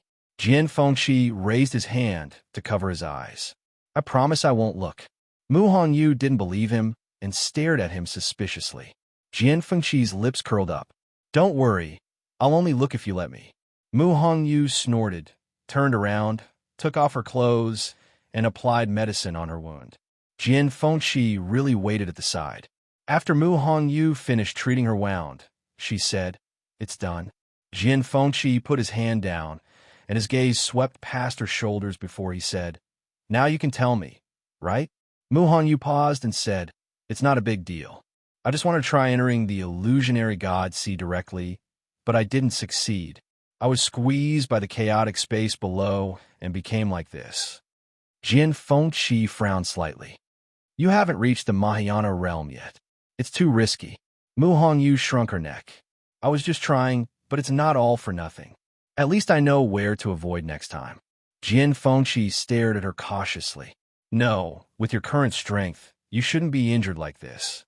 Mu Hongyu didn't expect Jian Fengqi to know so much about this matter, so she had to admit honestly, I was in a hurry when I left and didn't take care of it. So this happened. Jian Fengqi raised his eyebrows and asked, Why are you in such a hurry? Mu Hongyu spread her hands. Someone suddenly went over.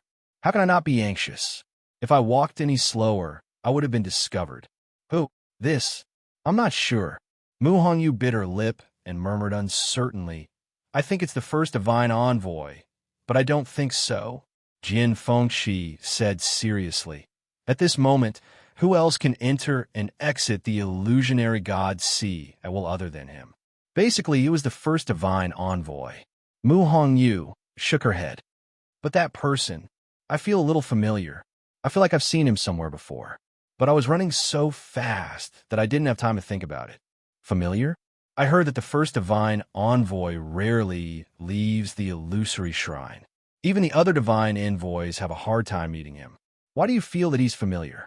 Jian Fengqi was puzzled. Mu Hongyu paused for a while and sighed. Sigh, if you were there at that time, you would know why I said that. It's really, she rubbed her temples in annoyance. Jian Fengqi's heart skipped a beat. You mean, you think it's someone I know? Mu Hongyu nodded affirmatively. Yes. At this time, Xiao Ran finally successfully entered the illusory god palace. He specifically asked Ruan Jianfeng where Chu Luiyue lived and headed there. When they arrived, Chu Luiyue was sitting in the courtyard picking out medicinal herbs. Little Yue, Xiao Ran happily greeted Chu Luiyue. Chu Luiyue looked up and instantly smiled when she saw that it was him. Senior Xiao Ran, congratulations. There was no surprise on her face. Obviously, she had expected Xiao Ran to come in. As she spoke, she walked over to open the door. Xiao Ran laughed. I'm here to thank you.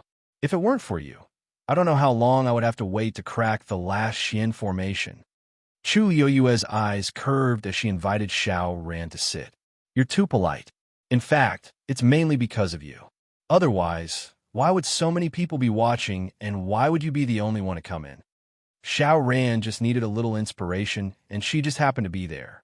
Originally, walking the Star Road and entering the illusory God Palace was her original plan. It was purely an accident that she could help Xiao Ran.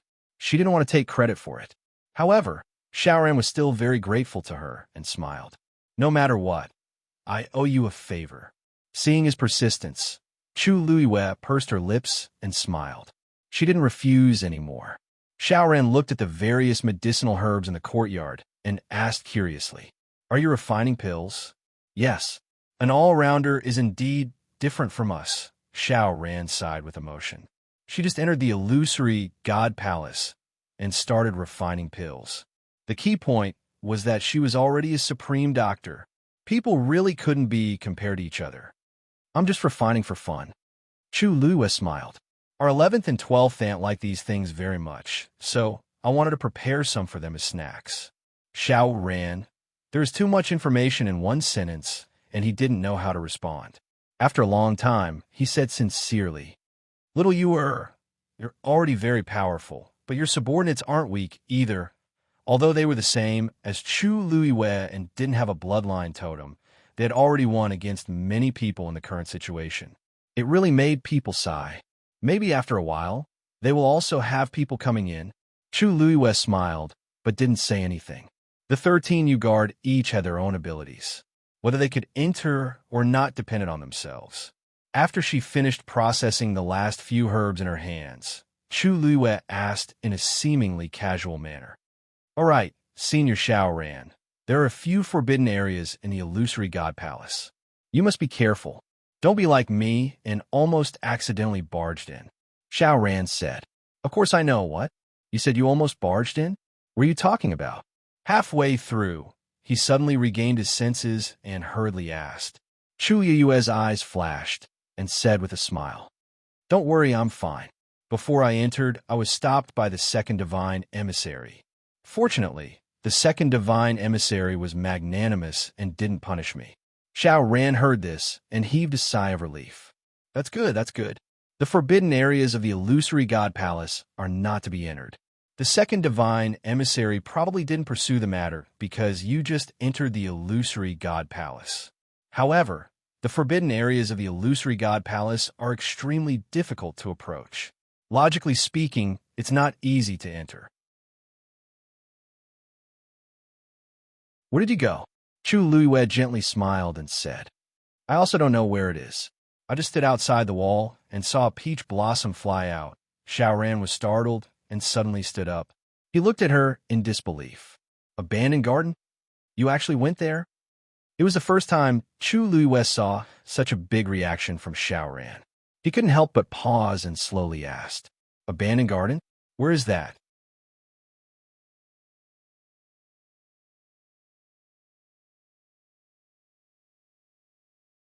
Chapter 2384.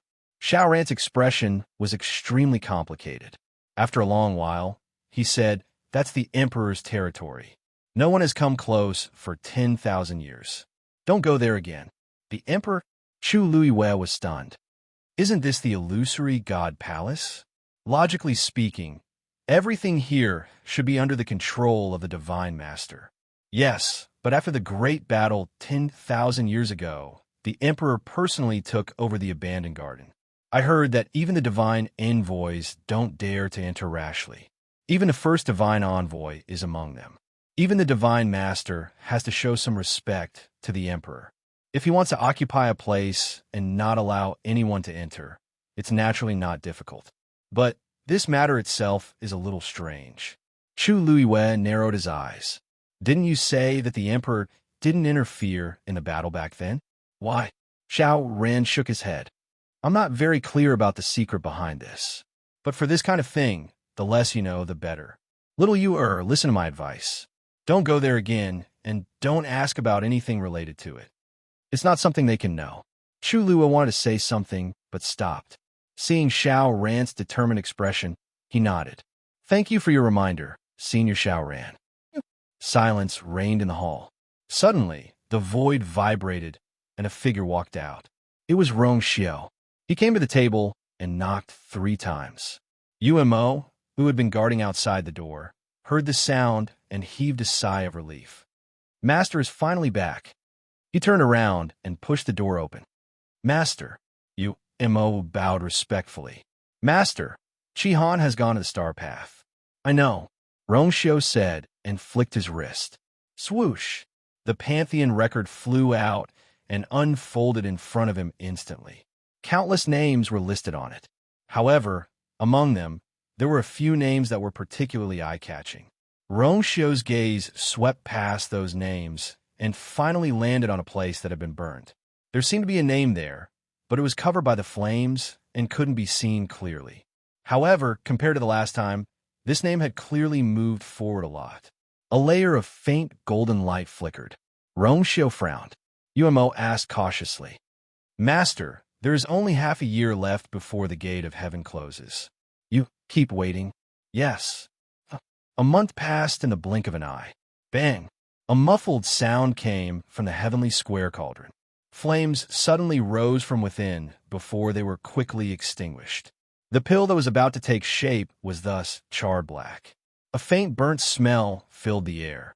Chu Liyue frowned slightly. Failure. It was still failure. She couldn't even remember how many times this had happened. It was indeed not that easy to become a medical saint. Little Yue, Su Li's voice came from outside, with a hint of excitement and agitation.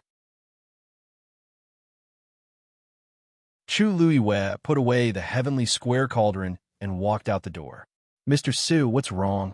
Su Li hurried over and was about to speak when she suddenly smelled a faint burnt smell from the room. You're still refining pills? Chu Liyue nodded and smiled helplessly. And I failed again. Su Li comforted her. You just became a medical master not long ago. How can you become a medical saint so quickly? If it's really that easy, I think all the celestial physicians out there might as well give up on their lives. Don't worry, I know this. Chu Liyue wasn't someone who was eager for quick success. She knew very well how difficult it was to take this step. So even though she kept failing, her mentality was still relatively stable. What's wrong today? Why are you so happy? Su Li was a little surprised. You still don't know? Well, you've been busy refining pills recently. You don't have much time and energy to care about the outside world. Chu Liyue saw the undisguised joy and excitement in her eyes and brows and smiled. What's wrong? Su Li took a deep breath and calmed down. Chi-Han. Chi-Han is walking on the star path. Chu Liyue was stunned. She really didn't know about this. Little Yue, do you know where he is now? Looking at Su Li's expression, Chu Liyue guessed. Has he finished walking on the Xian formation of the Xian King Division? Su Li shook her head and said word by word. Great Grandmaster. He just cracked the last Xian formation of the Great Xian King Division. Chu Liyue was really shocked. Really?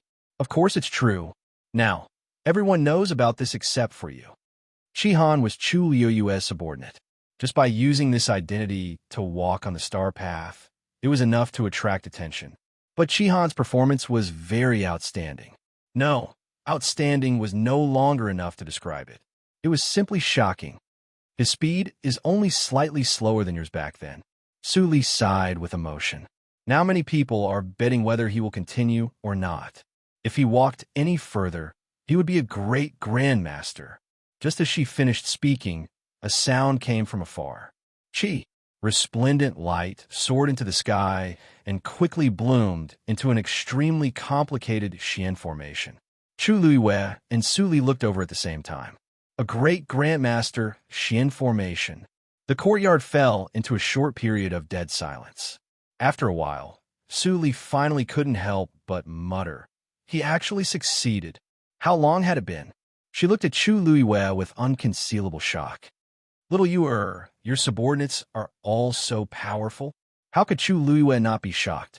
Actually, Chi-Han had never displayed his talent as a Xian master before. She only found out when she accidentally heard Cindy mention that Chi Han seemed to be interested in Xian formations and borrowed some Xian formation diagrams from her. But even so, she didn't take this matter to heart. Who knew that today he had actually become a great grandmaster? At this moment, the onlookers on both sides of the Star Road were also shocked by Chi Han's actions. Originally, after Xiao Ran entered the illusory god palace, they all went back. Who knew that not long after, they heard that Chi Han was walking on the Star Road again, and that it was extremely smooth. More people came to watch. It was only now that Chi Han had stepped into the great grandmaster realm that everyone was stunned. Lu Feng stood at the side and looked at the Xian formation above Chi Han's head. The corner of his mouth twitched. Then, he looked at Chi Han and gritted his teeth. Chi Han, didn't you say that you were a great grandmaster Xian? What was with this great grandmaster Xian formation? Chi Han's face was expressionless, as usual. I also just broke through, so I didn't lie to you. Lu Feng was speechless. Listen, is this human language? Many people in the crowd sucked in a cold breath. Then someone whispered, "Why is this Chi Han the same as his master?" Chu Luiyue said the same thing back then. She still remembered that countless people were defeated by her words. She never expected that there would be another Chi Han.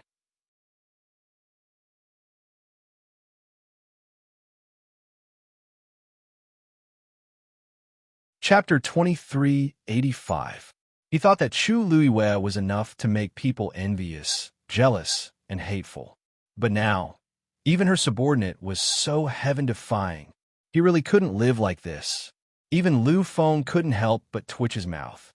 He wanted to slap himself. Who told you to talk too much? Who told you to ask? He broke through to the great grandmaster so easily. What about me? Lu Feng was very sad. Wasn't it fun to be a god together? But Chi Han turned out to be a great grandmaster. How could he bear it? Lu Feng wanted to run away. But after thinking about it, he gritted his teeth and stayed. He was also very curious whether Chi Han could succeed. Chi Han retracted his gaze, turned a deaf ear to the various gazes and discussions around him, and continued forward. On the other side, little Hachi was strolling around the Herb Mountain. Hearing the commotion, she raised her eyes and looked in that direction. Her red lips curled into a mischievous smile. Seventh brother really hid his strength well. In the blink of an eye, he became a great grandmaster. If he could really complete the star path, then wouldn't seventh brother be able to enter the palace of the illusory god? One had to know that no one in the 13U had entered yet. Thinking of this, little Hachi quickened her movements.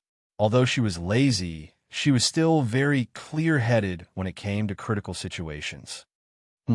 Why is there so little fuyu grass here? Little Hachi frowned slightly. Although this item was not considered rare, it was still considered quite precious because it was required by many senior doctor-level pills. She didn't expect there to be only a little left here. Looking at the small tuft of fuyu grass that was only an inch long, little Hachi shrugged. She couldn't take it all away with this little bit. Besides, this age wasn't enough. She tapped her chin, and her eyes suddenly lit up.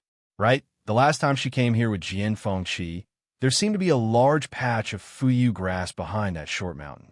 Maybe she could get some back there. Thinking of this, little Hachi immediately went there. Little Hachi was very fast.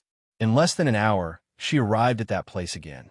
Her figure was as light as a butterfly as she traversed through the forest. This time, she had experience. She first stood at a certain spot and looked ahead. There doesn't seem to be anyone here today. For some reason, Xu Jing had been coming to her mountain less often recently. Out of sight, out of mind, little Hachi was quite relaxed during this period of time. After all, no one would be in a good mood if they met someone who always wanted to target them. After confirming that Xu Jing wasn't around, 80 felt much more at ease. He lifted his feet and walked forward. Suddenly, an obstructive force came and stopped her. Little Hachi stopped what she was doing.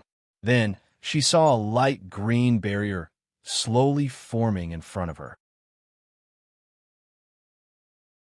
It was the one who had appeared before. The power that little Hachi felt just now also came from this. It was just past noon, and the sun was shining brightly. The stream was sparkling, and the wind blew past, causing large patches of lush vegetation to sway.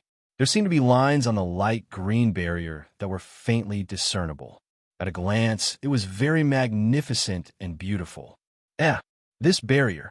Little Hatchie was delighted when she saw it. She subconsciously reached out her hand and touched the barrier. Buzz, a faint buzzing sound came from it, but it quickly dissipated in the wind.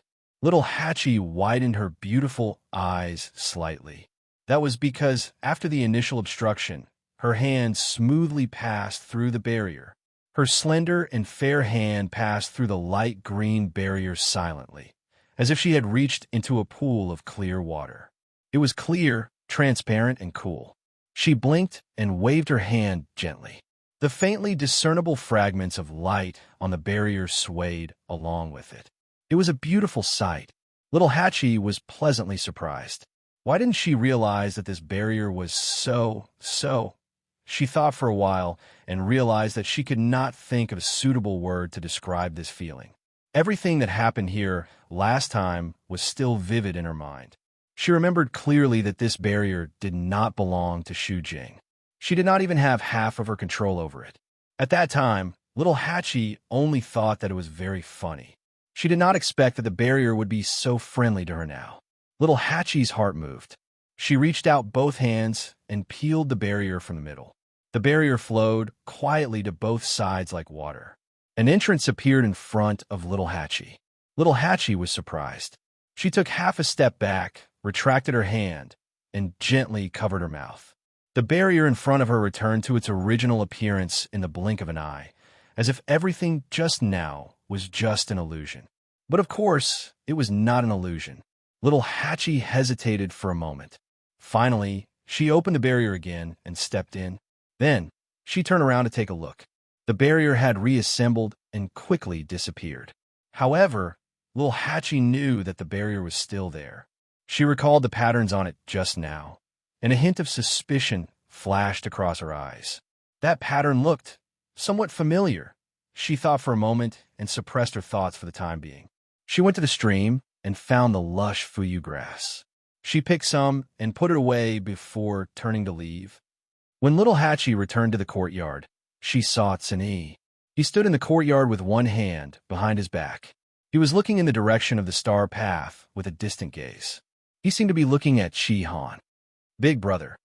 Tsin turned around when he heard the voice. Little Hatchie walked over and stood beside him.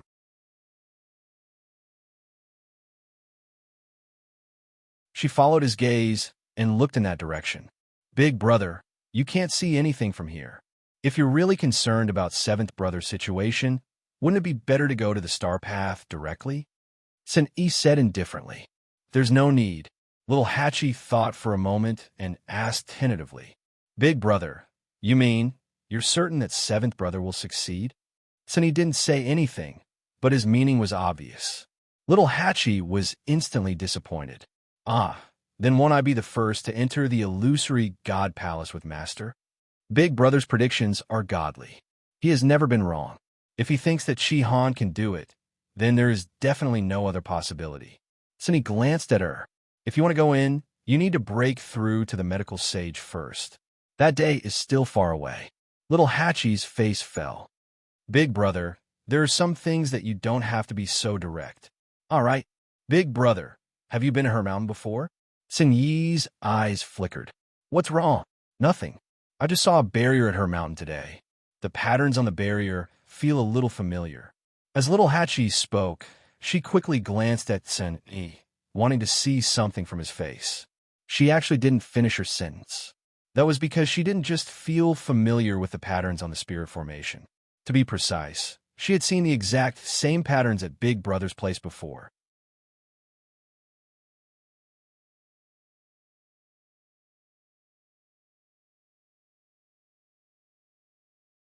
Chapter 2386.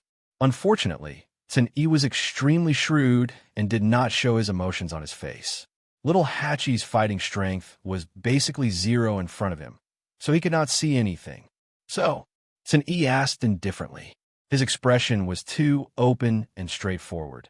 So little Hachi became the one who was confused by the question. Nothing. I just said it casually. Cough. Little Hachi almost bit her own tongue as she felt vexed. What was she thinking? Why did she think that the barrier had something to do with Big Brother? She might as well think about how she sensed the existence of the barrier. Sen retracted his gaze. Just as little 8 was about to leave, he suddenly thought of something and leaned over to ask softly. She leaned over and whispered, Big Brother, it shouldn't be difficult for you to enter the palace of the illusory god, right? If the 13 you guards had to choose the most powerful and qualified person to enter the palace of the illusory god, little Hachi would choose Tsin-E without hesitation. It was not just her. The rest of the 13 you guards basically had the same thought. But for some reason, Tsin-E had not done anything until now. In fact, he did not even go out many times. It was really strange. Tsin-E narrowed his eyes slightly. What's the rush? What was meant to come would come.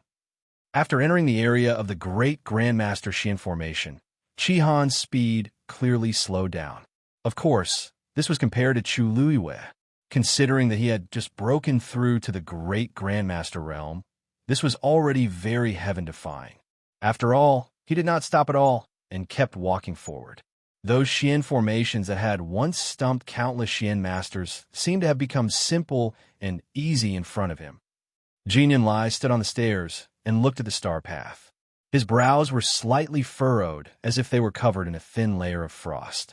It was obvious that his current mood was definitely not good. There was already Chu Luiwei in front of him, but now there was another Chi-Han. Jin Yunlai knew this star path too well. According to Chi-Han's current performance, it wouldn't take long for him to finish the star path and arrive at the palace of the illusory god.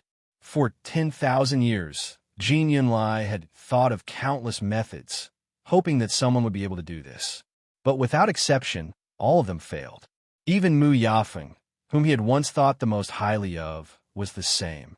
In order to let Mu Yafeng succeed, he did not hesitate to use some private means, but the final result was still very disappointing.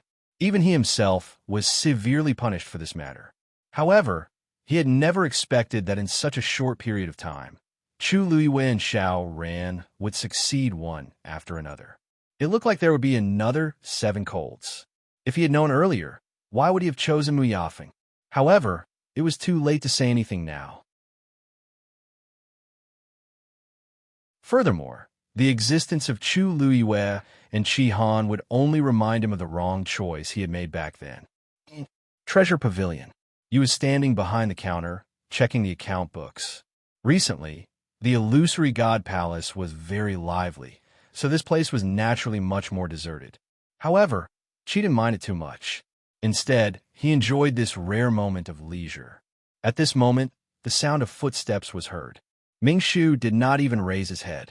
Sorry, we're closed for the day. Please go back, sir. A voice came from outside the door. Sir, I'm not here to buy anything. Hearing this voice, Mingshu's heart skipped a beat, and he immediately looked up. When he saw the person's appearance, his pupils suddenly shrank. Why are you here?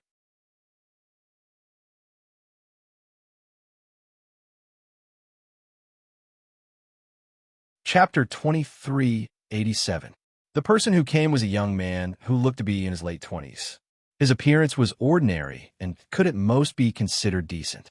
However, his temperament was outstanding. He was dressed in a grayish-blue brocade robe and had broad shoulders and a narrow waist. He had a faint scholarly air about him. When he heard Yu's reply, he laughed. Lord Yu doesn't seem to welcome me. Yu chuckled and put away the account book. The corners of his mouth curved into a perfect and polite smile. How can that be? My Zhanbao Pavilion naturally welcomes the arrival of the third divine envoy. Although he said that, he stood behind the counter and did not take half a step forward. The corners of his eyes and the tips of his eyebrows were cold and distant. There was not the slightest hint of welcome. However, Fan Yinxiao did not mind. To be precise, he did not mind. Zhenbao Pavilion's attitude towards him had always been like this. He had long been used to it. Fan Yinxiao walked in and looked around. I didn't expect Zhenbao Pavilion to have such a deserted day. Ming Shu disagreed. The star path is quite lively. Third Divine Envoy, why don't you go there and take a look? Fan Yunxiao laughed. That's not necessary. I came here today specifically for Zhanbao Pavilion. I wonder if the second master is upstairs? You frowned. Second master is not feeling well and is recuperating. If you have anything to say, Third Divine Envoy, you can tell me. It's the same. Oh, Fan Yunxiao nodded in understanding. Then, she asked with some doubt, I remember that second master's health has always been very good. Why did he fall ill when he came back this time? If I remember correctly, it has been half a year. Why hasn't second master improved?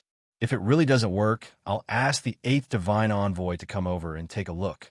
Then there's no need to trouble yourself. Ming Shu chose to refuse without thinking. Shu Jing?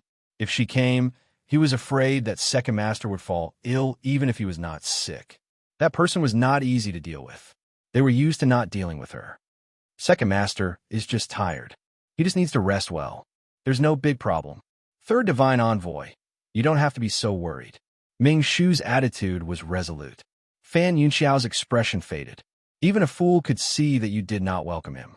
No matter what, he was still the third divine emissary. So, when others saw him, they had to be polite. However, every time he came to the treasure pavilion, he was given the cold shoulder. Since Zhao had such an attitude, Fan Yunxiao could not be bothered to waste her breath. I'm here to borrow something. Ming Shu smiled. Third Divine Envoy, you have a noble status. What do you want? Why do you still want to borrow things from our treasure pavilion? Fan Yunxiao did not care about his tone and said, Only the treasure pavilion has this item that I want to borrow. Ming Shu seemed to have thought of something as his eyes narrowed. Sure enough, Fan Yunxiao said, I want to borrow the treasure pavilion's account book. Ming Shu laughed out loud. Third messenger, I don't quite understand what you're saying. You're in charge of the internal accounts of the palace of the illusory god. It has nothing to do with my precious treasure pavilion, right? Asking for the account book as soon as he arrived. Wasn't that too shameless?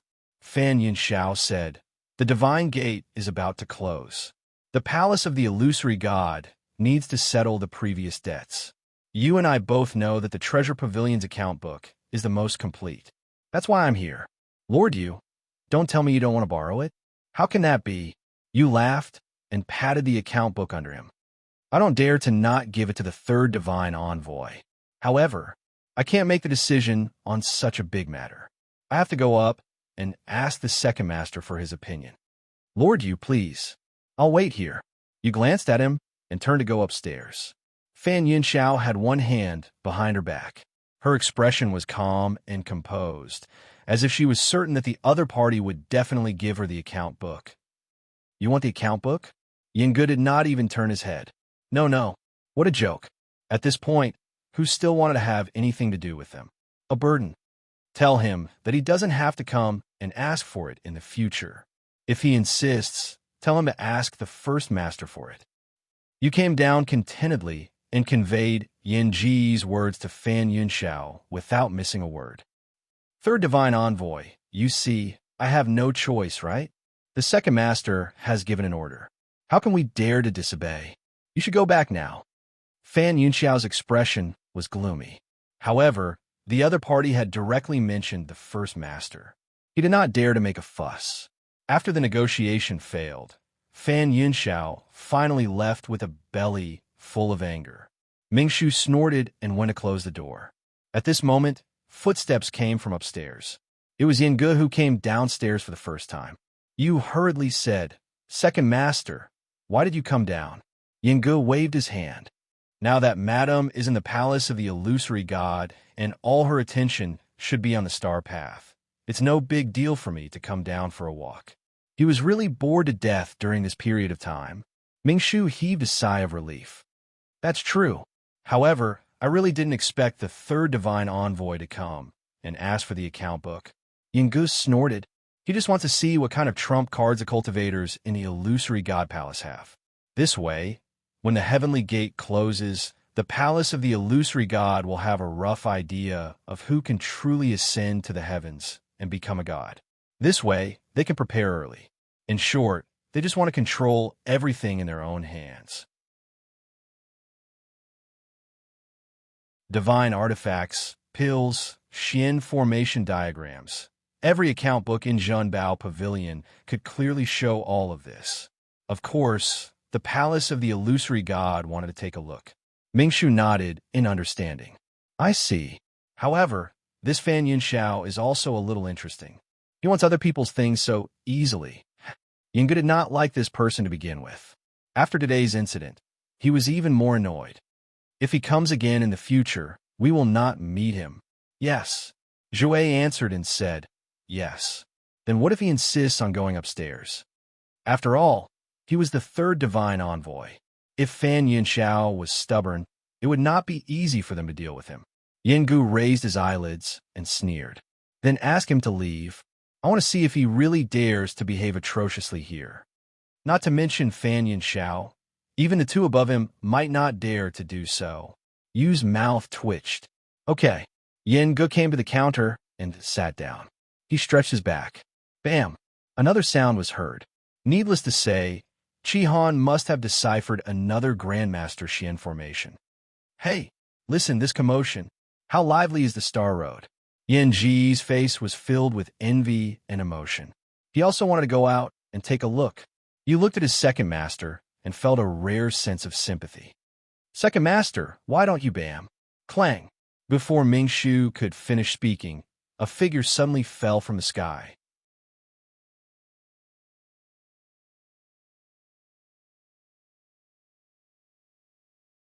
Chapter 2388.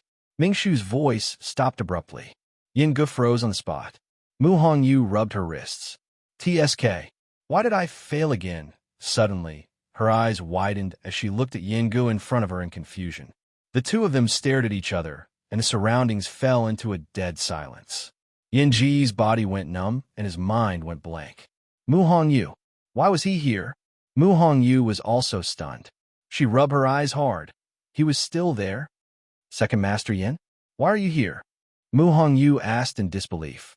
Yin Ji's mind started to work furiously. Why was he here? Why was he here? As he was thinking, Mu Hongyu had already gotten up quickly and rushed over. She grabbed his face across the counter. It's true. She was so shocked that she lost her voice. Yingu. Yingu tried his best to remain calm and removed Mu Hongyu's hand. Miss Mu, you must have mistaken me for someone else. How do you know my surname is Mu? Yingu was so frustrated that he wanted to slap himself.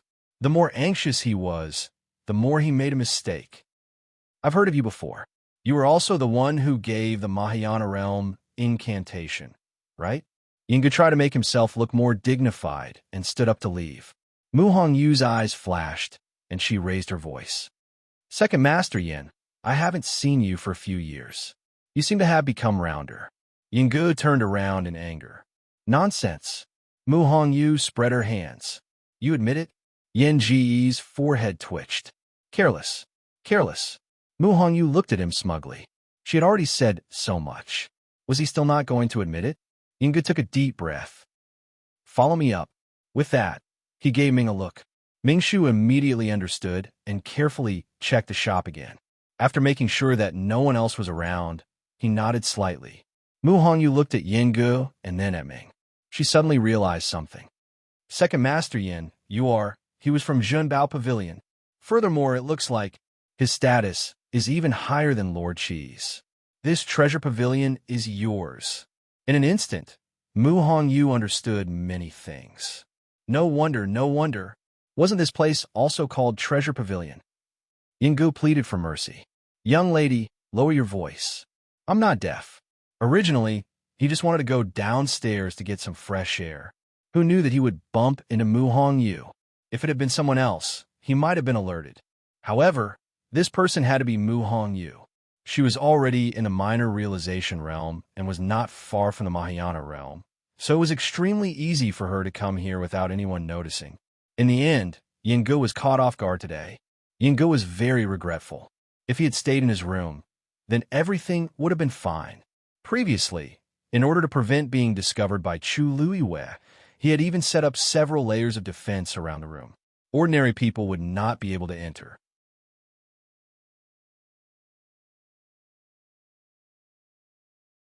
In the end, he managed to guard against Chu Luiyue, but not against Mu Hongyu. Mu Hongyu immediately raised a finger.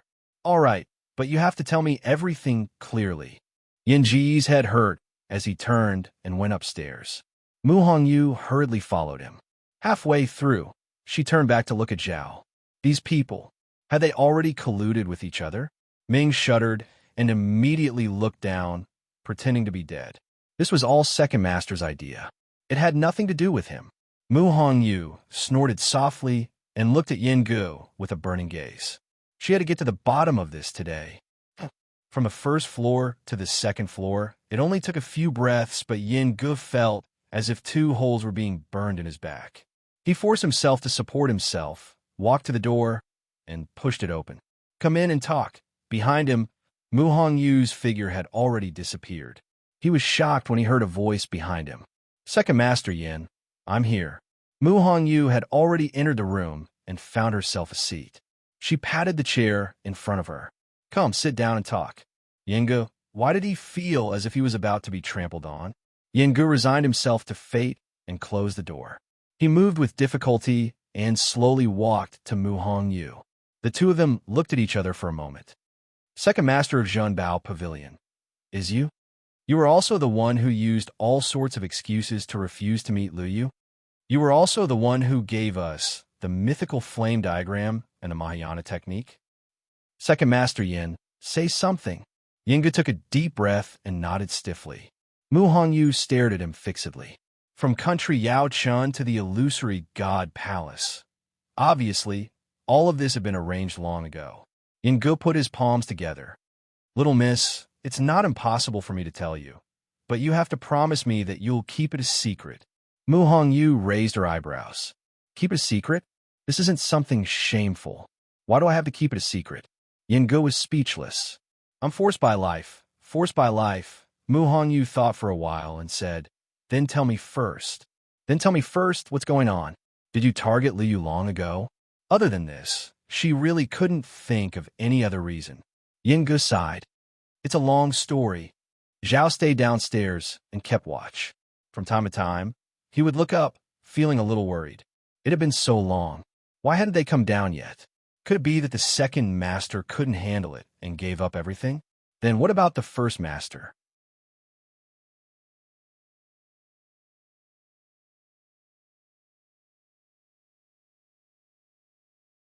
Chapter 2389. That's basically it. After Yingu finished speaking, the room finally quieted down. Mu Hongyu was in a daze. Yingu waited for a while. Seeing that she did not move, he waved his hand in front of her eyes. Hongyu? Hongyu? Mu Hongyu came back to her senses and looked at him with a complicated expression. So, you already knew that Lu Yu had the Guqin score, so you went to Yaochen early on? Yingu nodded. Yes. But later on, I realized that the Guqin score had already recognized her as its owner, so I came back. There was nothing wrong with this explanation.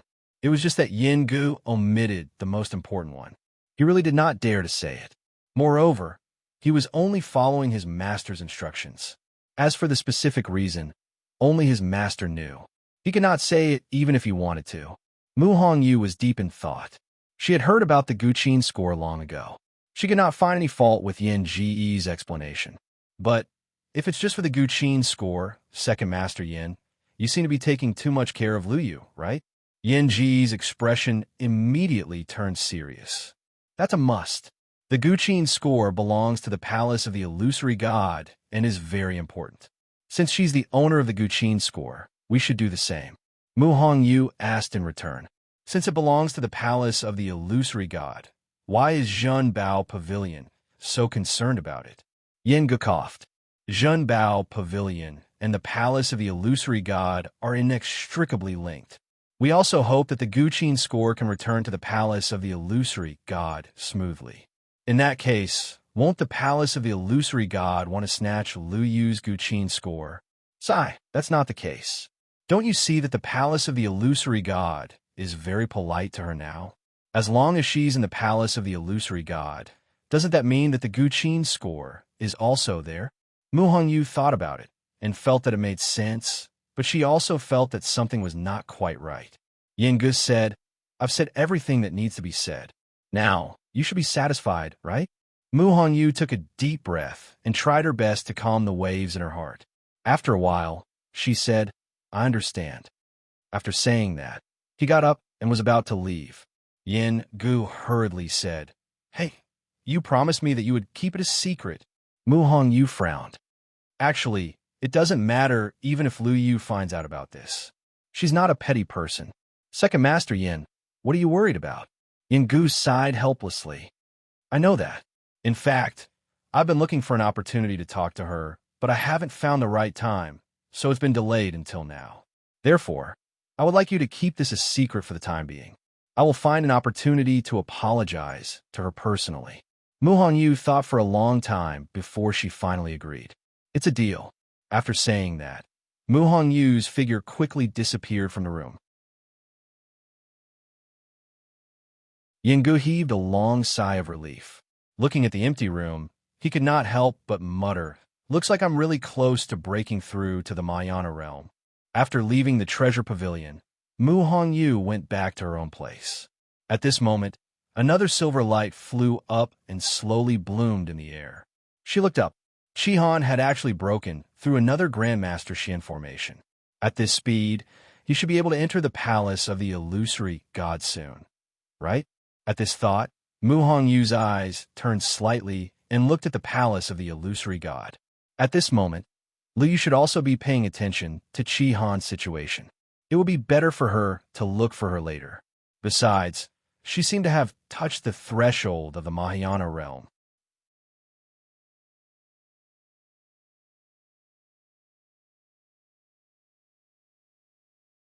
Chapter 2390. 3 months passed by in the blink of an eye. On the Star Road, Chi-Han had already reached the final Xian formation. Looking at the final Xian formation beneath his feet, Chi-Han let out a long sigh of relief. Not far in front of him, Ruan Jianfeng was looking at him with a complicated expression. This Chi-Han actually came here directly. Even though he took longer than Chu Luiyue, his efficiency was already very shocking. One had to know that the seventh divine envoy, Jin Lai, also walked from the beginning to the end and entered the illusory god palace through the Star Road. But Chi-Han was even faster. At this moment, the number of onlookers on both sides of the Star Road had decreased by a lot. There was only slightly more than a month left before the Heaven Gate closed. Most people only cared about themselves and didn't have the leisure to care about others. The remaining people were basically certain that they had no hope of ascending to the heavens and becoming a god, so they had already chosen to give up. Of course, there were also many Xian masters who hoped to learn something from Chi-Han. They hoped that they could be enlightened like Xiao, Ran, and break through. Of course, this was actually very difficult. After all, there was only one Xiao Ran in the entire illusory god palace. Chi-Han didn't care about this at all. He stared at the Xian formation and raised his hand. A stream of light flew out and quickly condensed into a huge halo in front of him. Obviously, he also planned to use Chu Luiyue and Xiao Ran's method to break this last Xian formation. Ruan Jianfeng frowned even more. He wasn't a Xian master, but as a divine envoy, he had a certain understanding of the Star Road and Xian formations. Chi-Han's performance on the Star Road was simply too shocking. Such talent was definitely above Jin Lai's. Also, he was the same as Chu Luiyue. He didn't have a bloodline totem. There was a reason why Chu Luiyue could enter the illusory god palace. Then, Chi-Han shouldn't be able to do it, right? Of course he can enter. Chu Luiyue put down the herbs in his hand and smiled. He has already come this far. How can he not come in and take a look? He could complete the Star Road in a few short months. How difficult would it be for him to enter the illusory god palace? Suli sat opposite her. Looking at her calm expression, she couldn't help but say, You really can keep your composure. Even I was so excited that I couldn't help but sneak out to take a look a few times, but you didn't go out even once. Those who didn't know better would think that Chi-Han was my subordinate. Whether I go or not, the result will be the same. Chu Luiyue said as he put away the medicinal herbs and stood up. Suli was surprised.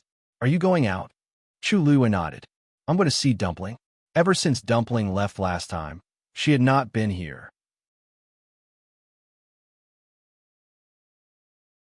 She thought for a moment and knew that it must have been Yu Qian who gave the order.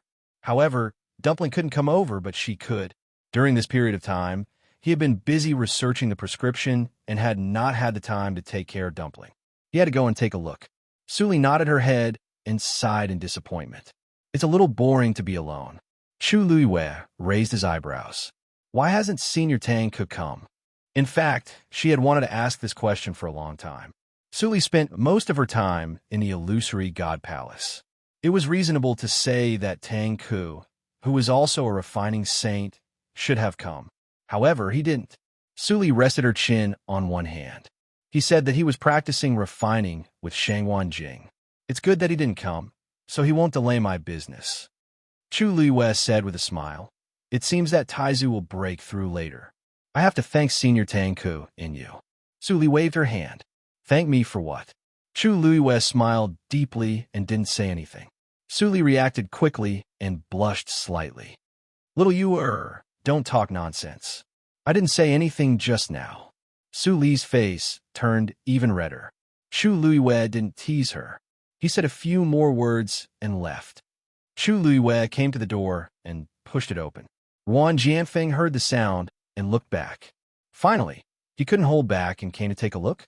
Or was he worried that Qi Han wouldn't succeed? So he came to guide him?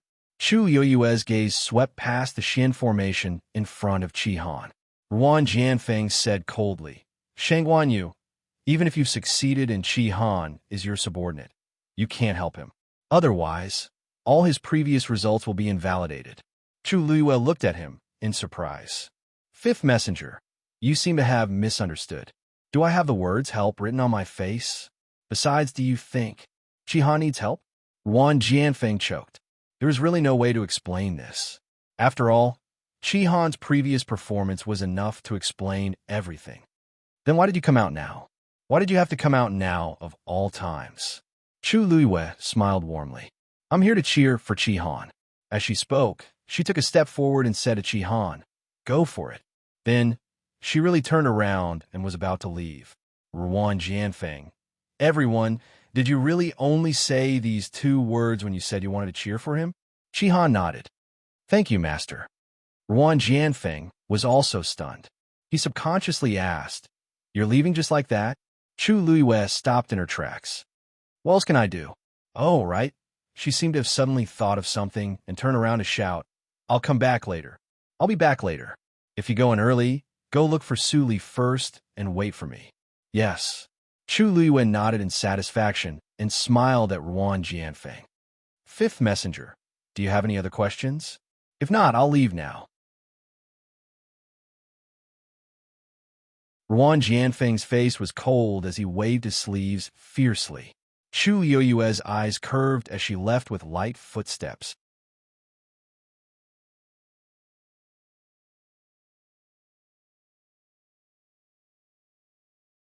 Chapter 2391. Chu Luiwei walked straight and arrived at Fengming Mountain. As soon as she stepped through the barrier, she was shocked, because not far away on Fengming Mountain, there were actually several balls of flames burning. Those scarlet gold flames seemed to have surged out from the rocks of the mountain. They were incomparably hot and jumping about in joy. Even the nearby space gradually became distorted under the roasting of the flames. On the top of the mountain, Dumpling was sitting cross-legged with her eyes closed. The vast and astonishing energy of heaven and earth was crazily surging into her body. Even the current Chu Luiwei could faintly feel a trace of danger from the pressure on Dumpling's body. No wonder Dumpling had not made any movements recently. It turned out that she was concentrating on her cultivation. The purest bloodline was indeed extraordinary. In just a few short months, Dumpling's strength had already increased at a terrifying rate. In front of Dumpling, the 2 Tian baby had already grown 6 leaves. At this moment, the green leaves were moving with the wind. As they continued to devour the surrounding energy, they urged a portion of the energy to rush into Dumpling's body at an even faster speed. Chu Luiwei watched intently. Dumpling and this 2 Tian baby, in a sense, could be considered to have achieved each other. Seeing that Dumpling was at the critical moment of her cultivation, Chu Luiyue did not step forward. She only stood where she was and waited quietly. Not long after, Dumpling swallowed the last bit of energy. The totem between her brows flashed quickly. Then, she slowly opened her eyes. "Who are you?" Seeing that familiar figure, Dumpling was overjoyed. She quickly got up and ran over. Only then did Chu Luiyue step forward and carry Dumpling up. It was soft and sweet, snow-white and cute. Dumpling's two small arms tightly wrapped around her neck. "Are you? I missed you so much. Why'd you come so late?" "Ooh," Chu Luiyue kissed her on the cheek. "Aren't I here now?" Dumpling was obedient. Dumpling huffed angrily. "Originally, I wanted to look for Ayu, but that oracle didn't let me go." Chu Luiyue had already guessed that this was Yu Qian's intention. "It doesn't matter. Let's ignore him. Let me see if Dumpling has become much more powerful after not seeing her for a while." When Dumpling heard the praise, she immediately threw all the unhappy things to the back of her mind and revealed a smile that was waiting for the praise. "Of course. I'm about to open my 8th meridian." Chu Luiyue was secretly amazed. Fengming Mountain was indeed powerful.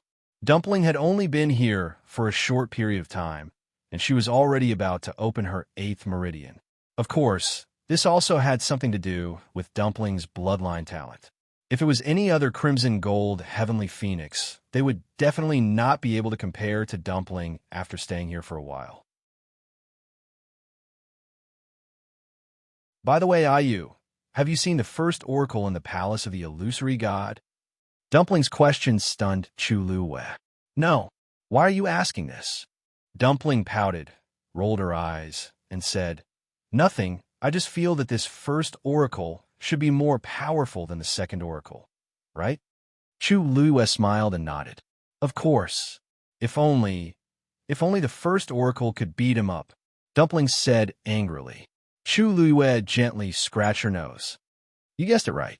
Some time ago, the second oracle knelt in front of the first oracle's door for 3 days." Dumpling's eyes widened. "Really? Why?" "No one knows the reason, but the punishment was indeed given. And since then, the second oracle has stopped a lot. Anyway, she hadn't seen him for a while. It was understandable. Everyone in the palace of the illusory god knew about his kneeling. No one would want to go out at this time." Dumpling snorted. How is kneeling for 3 days enough? If she had the chance, she would teach him a lesson sooner or later. Chu Luiyue said, "Chi-Han is about to finish the star path. Do you want to go with me?" Dumpling immediately became happy. Okay.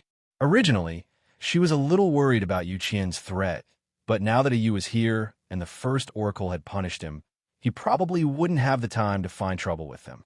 "I'll go with Ayu." At this moment, the Xian formation in front of Chi-Han was more than half completed, and only a few were left. He stared at the Xian formation with full concentration, and his eyes reflected the bright light. Everyone held their breaths and waited. Even Lu Feng became nervous and clenched his fists tightly. Envy was envy. Complaints were complaints. In his heart, he still hoped that Chi-Han could succeed. Finally, Chi-Han's hand trembled slightly, but he firmly pointed to the center. Buzz! In an instant, the last Xian formation was successfully activated by him. On the star path, light shone again. Everyone looked at this scene in shock and speechlessness. In just a few months, this was the 3rd time the same scene had happened. Even though they had already expected this ending, when they saw it for themselves, they couldn't help but be filled with emotions and shock. Why were all of them so heaven-defying? Chi-Han turned around to take a look. The star path was long, and countless stars gathered and spread toward the heavenly gate. A rare faint smile finally appeared on his face. Then, he turned to look at Ruan Jianfeng. Ruan Jianfeng took a step back and said expressionlessly, "Open the door and you can enter." Although his voice was cold, his eyes were fixed on Chi-Han. Obviously, he was very concerned about this. Chi-Han nodded and walked forward. He placed his hand on the door. It was cold to the touch and extremely heavy. He exerted force, and the tongue at his waist suddenly fluttered in the wind. The door didn't move at all. Ruan Jianfeng narrowed his eyes, and a faint sneer appeared on his lips. The illusory god palace had extremely strict requirements for cultivators. Those without a bloodline totem couldn't enter. Previously, Chu Luiwei was only able to enter because of special circumstances. But Shihan was different. He definitely couldn't enter the illusory god palace. Shihan exerted more force, but the door still didn't open. There wasn't even a crack in the door. Lu Feng frowned. The onlookers also looked at each other. What was going on? Was Shihan really going to be rejected? Suddenly, Shihan stopped and took half a step back. Ruan Jianfeng thought that he was going to give up. He said calmly, "I told you long ago that you can't open this door. Giving up now doesn't count as." Shihan ignored him. He stepped forward again and pushed. Ruan Jianfeng sneered. "What are you still thinking?" Creak. Before Ruan Jianfeng could finish his sentence, the door opened slowly. Everyone was stunned on the spot. Shihan looked ahead calmly. Suddenly, he grabbed Tuan Xinz, which was hanging on his waist.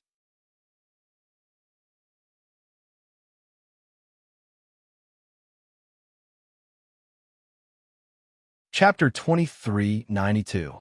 Tuan Xinz, which was swaying in the wind, suddenly quieted down. The words on it, which were so obvious that they were about to burst out of it, also faded a lot and returned to its original appearance. Shihan looked forward. The majestic and sacred palace of the illusory god stood quietly. He slowly tightened his grip on Tuan Xinz. It seems that we came at the right time."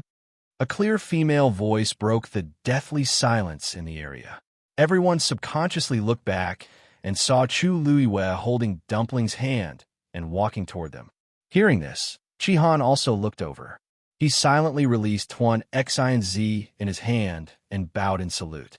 Shihan greets Master. Chu Luiwei smiled and said, "Why are you so particular?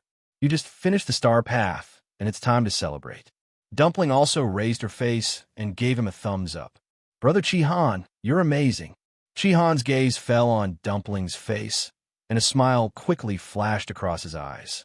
"Since it's a coincidence, let's go in together." "Master." Lu Feng's pitiful voice came from the side. Chu Luiwei coughed. "Lu Feng, continue to work hard." "Lu Feng, is this something that can be achieved by hard work?" "Master, do you have some misunderstanding about hard work?" Chu Luiwei thought for a while and comforted her. "Don't worry, although you're not the first, as long as you're not the last." "Lu Feng, Master, this kind of comfort is better not to give." Dumpling waved her hand. "Brother Lu Feng, we're leaving first." Lu Feng, she couldn't stay here any longer. Looking at Lu Feng, who was about to go berserk, Chu Luiwei finally mercifully swallowed the rest of his words. If this went on, Lu Feng might really go crazy. She looked at Ruan Jianfeng and smiled. "Fifth Oracle, don't you want to go in together? I'll have to trouble you to arrange Shihan's residence. Of course, if you're too lazy to go, you can let Shihan live next door." Ruan Jianfeng's chest seemed to be surging with emotions. Until now, he still couldn't figure out how Shihan had opened the door, but now was obviously not the time to pursue these matters. He didn't reply to Chu Luiwei and walked inside with a sullen face.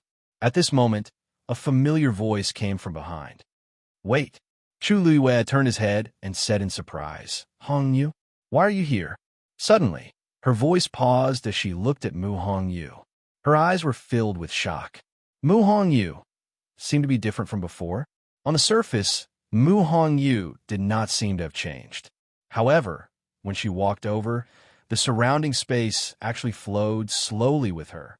Every movement of hers seemed to be exceptionally relaxed and natural. It was like a gust of wind moving freely. She was clearly not walking fast, but in the blink of an eye, she was already in front of everyone. Most importantly, it didn't cause the slightest energy fluctuation. "You broke through?" Chu Luiwei asked in surprise. Mu Hongyu's almond-shaped eye sparkled. "Yes, I came to find you as soon as I succeeded. I didn't expect to meet you here." As she spoke, she looked at Ruan Jianfeng. "Fifth Divine Envoy, let's go in together." Since she had reached the Mahayana realm, she naturally had the right to enter the illusory god's palace. Even Ruan Jianfeng, who had seen many big scenes, was shocked at this moment.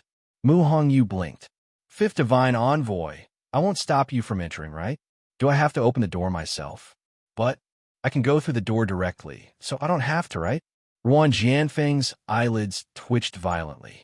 It took him a lot of effort to suppress the emotions in his heart. He turned around without saying a word and walked towards the illusory god's palace. Chu Luiyue raised her chin at Mu Hongyu and smiled. You came at the right time. Let's go in together. Mu Hongyu and Qi Han chose to sit next to Chu Luiyue without hesitation.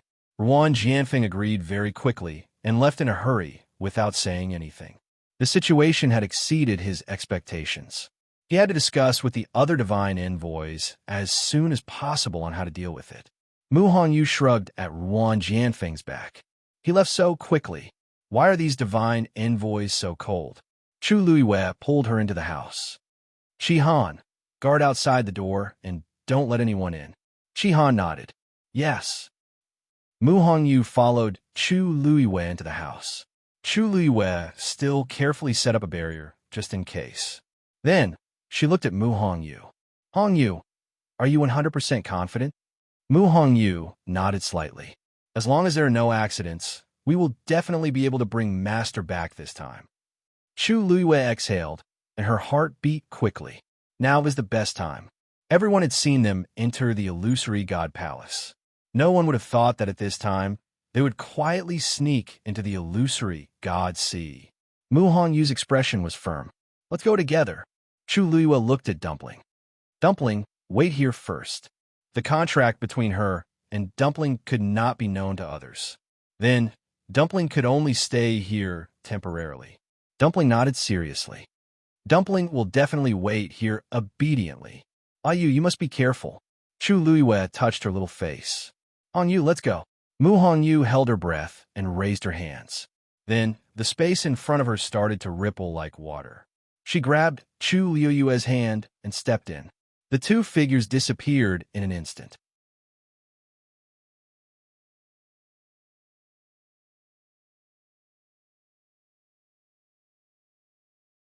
Chapter 2393. On the illusory god's sea, a silver bridge stood quietly, extending from the divine gate to the bottom of the sea. The surface of the water was sparkling. However, the sea further away was still dark, treacherous, and mysterious. A cold wind blew across the surface of the sea, bringing with it a bone-chilling chill. It was dark all around. Tyrannical and terrifying spatial turbulence was constantly surging around. Fortunately, Mu Hongyu had already set up a barrier in advance to protect the two of them. Chu Luiyue could clearly hear the sound of those forces hitting the barrier, and couldn't help but exclaim secretly. The Mahayana realm was indeed powerful. The current Mu Hongyu could not only directly tear through space, but she could also control the power of the surrounding space. Even a venerable god powerhouse couldn't do this. Up ahead is the place you mentioned before. Mu Hongyu said. She had come to the illusory god sea several times before and had a rough understanding of the situation here. She clearly knew the location of Chu Luiyue's first visit to the illusory god sea. Out of convenience, she still brought Chu Luiyue here. In this way, they might be able to find Diwu Zhangzi faster. Chu Luiyue nodded. If Senior Diwu is still trapped in that place, everything will be easy. The last time she came, it was because Diwu Zhangzi was trapped in the surroundings, and there was an extremely tight defense. She didn't dare to act rashly alone. But this time, she teamed up with Mu Hongyu, and the odds of success were much higher. After a while, Chu Luiyue suddenly felt a light in front of her. We're here, Mu Hongyu whispered. As she spoke, she exerted force and pulled Chu Luiyue out of the inner space. A squeezing force quickly crushed her body. But fortunately, this was not a problem for Chu Luiyue now. The sight in front of her gradually became clear. She looked around. It's here, right? Mu Hongyu asked. Chu Luiyue nodded and then pointed below her. Over there, a hazy ball of light flickered. Even though there was still a considerable distance between them, they could still clearly feel the astonishing pressure from it. Mu Hongyu, made up her mind. Master is right there. Now, all they had to do was set off from here, pass through the chaotic space below, and directly arrive at Diwu Zhang's location. Then, they would be able to leave successfully. Mu Hongyu said and waved her hand. Then, Chu Luiyue felt that the surrounding spatial energy that was about to crush him was gradually moving away. Then, a spatial crack appeared in front of Mu Hongyu. Mu Hongyu stepped inside. However, right at this moment, the voice of the young woman that was filled with rage suddenly sounded out. "Who is it?" Mu Hongyu and Chu Luiyue were both shocked. There was actually someone here. The two of them looked at each other and immediately came to a consensus. They had to act as soon as possible, but it was too late. A vigorous and unparalleled force suddenly swept over from the deep sea. Chu Luiyue pulled Mu Hongyu behind her and narrowly avoided it. However, the spatial crack in front of the two of them collapsed along with it. Bang! Seeing this, the two of them felt their hearts sink. Their whereabouts had been discovered. It was almost impossible to rescue Diwu Zhangzi now. Chu Luiyue made a prompt decision. "Let's go." Mu Hongyu quickly nodded. At the same time, she waved her hand and forcefully tore open the space again. The only thing they could do now was to escape from this place as soon as possible. However, just as she tore open the space, the long whip swung over again. Smack! The road ahead was cut off again. Then, a young woman with a delicate figure quickly came from the deep sea. "Who is it? How dare you trespass into the illusory God Sea?" As soon as she finished speaking, she had already blocked in front of Chu Luiyue and Mu Hongyu.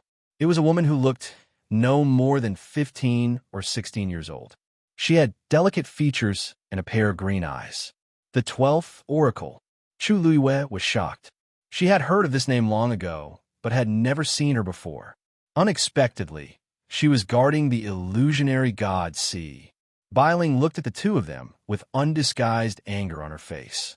When her eyes fell on Mu Hongyu, she smiled coldly. "It was you the previous few times, right? Humph, I've been waiting for you for a long time." Chu Luiyue's heart sank.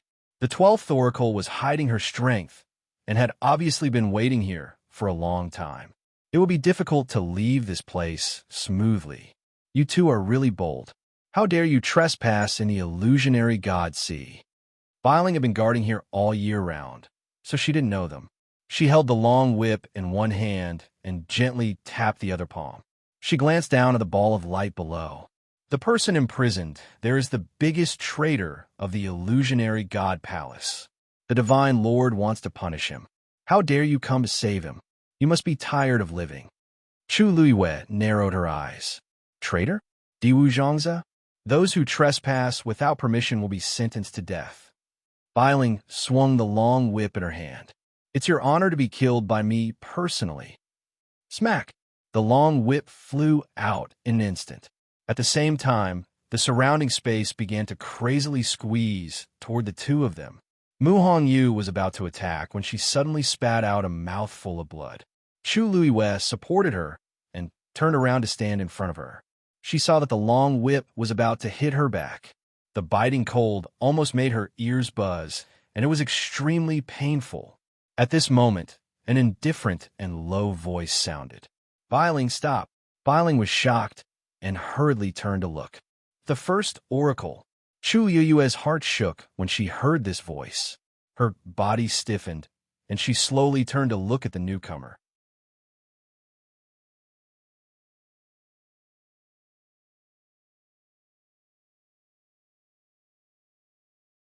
Chapter 2394. The sea was cold, and the waves were surging. The sound of the long whip seemed to be echoing in her ears. Chu Luiyue stared blankly at the person not far in front of her. For a moment, she almost thought that she was in a dream and that everything was just an illusion. When Mu Hongyu heard the commotion, she was also shocked and hurriedly looked up.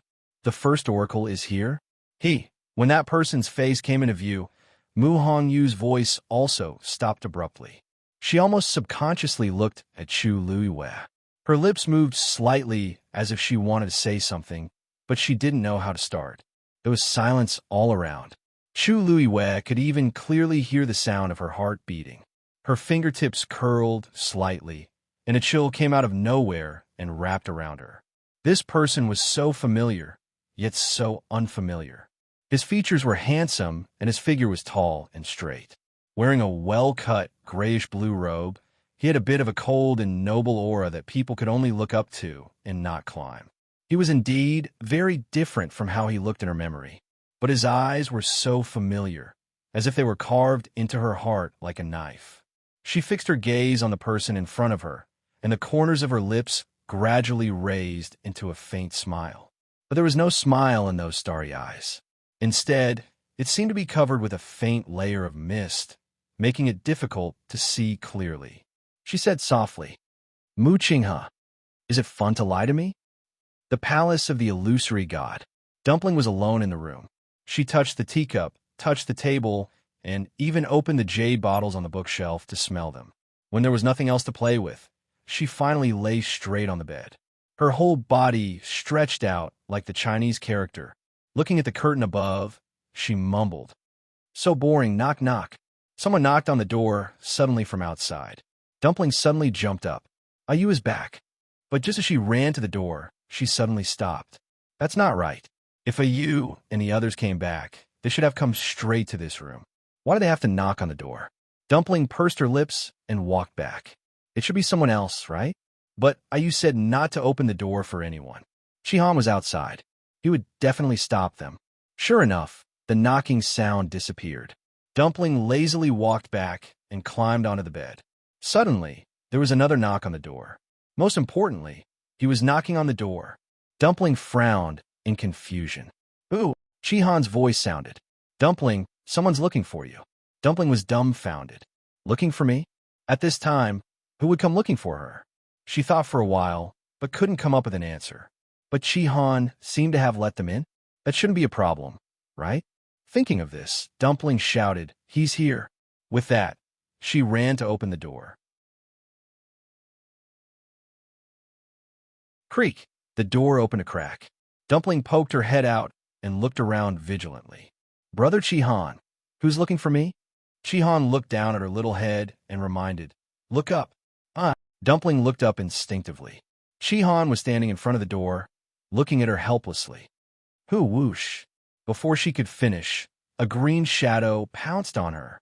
Before Dumpling could see anything clearly, she felt two claws grabbing her hair tightly.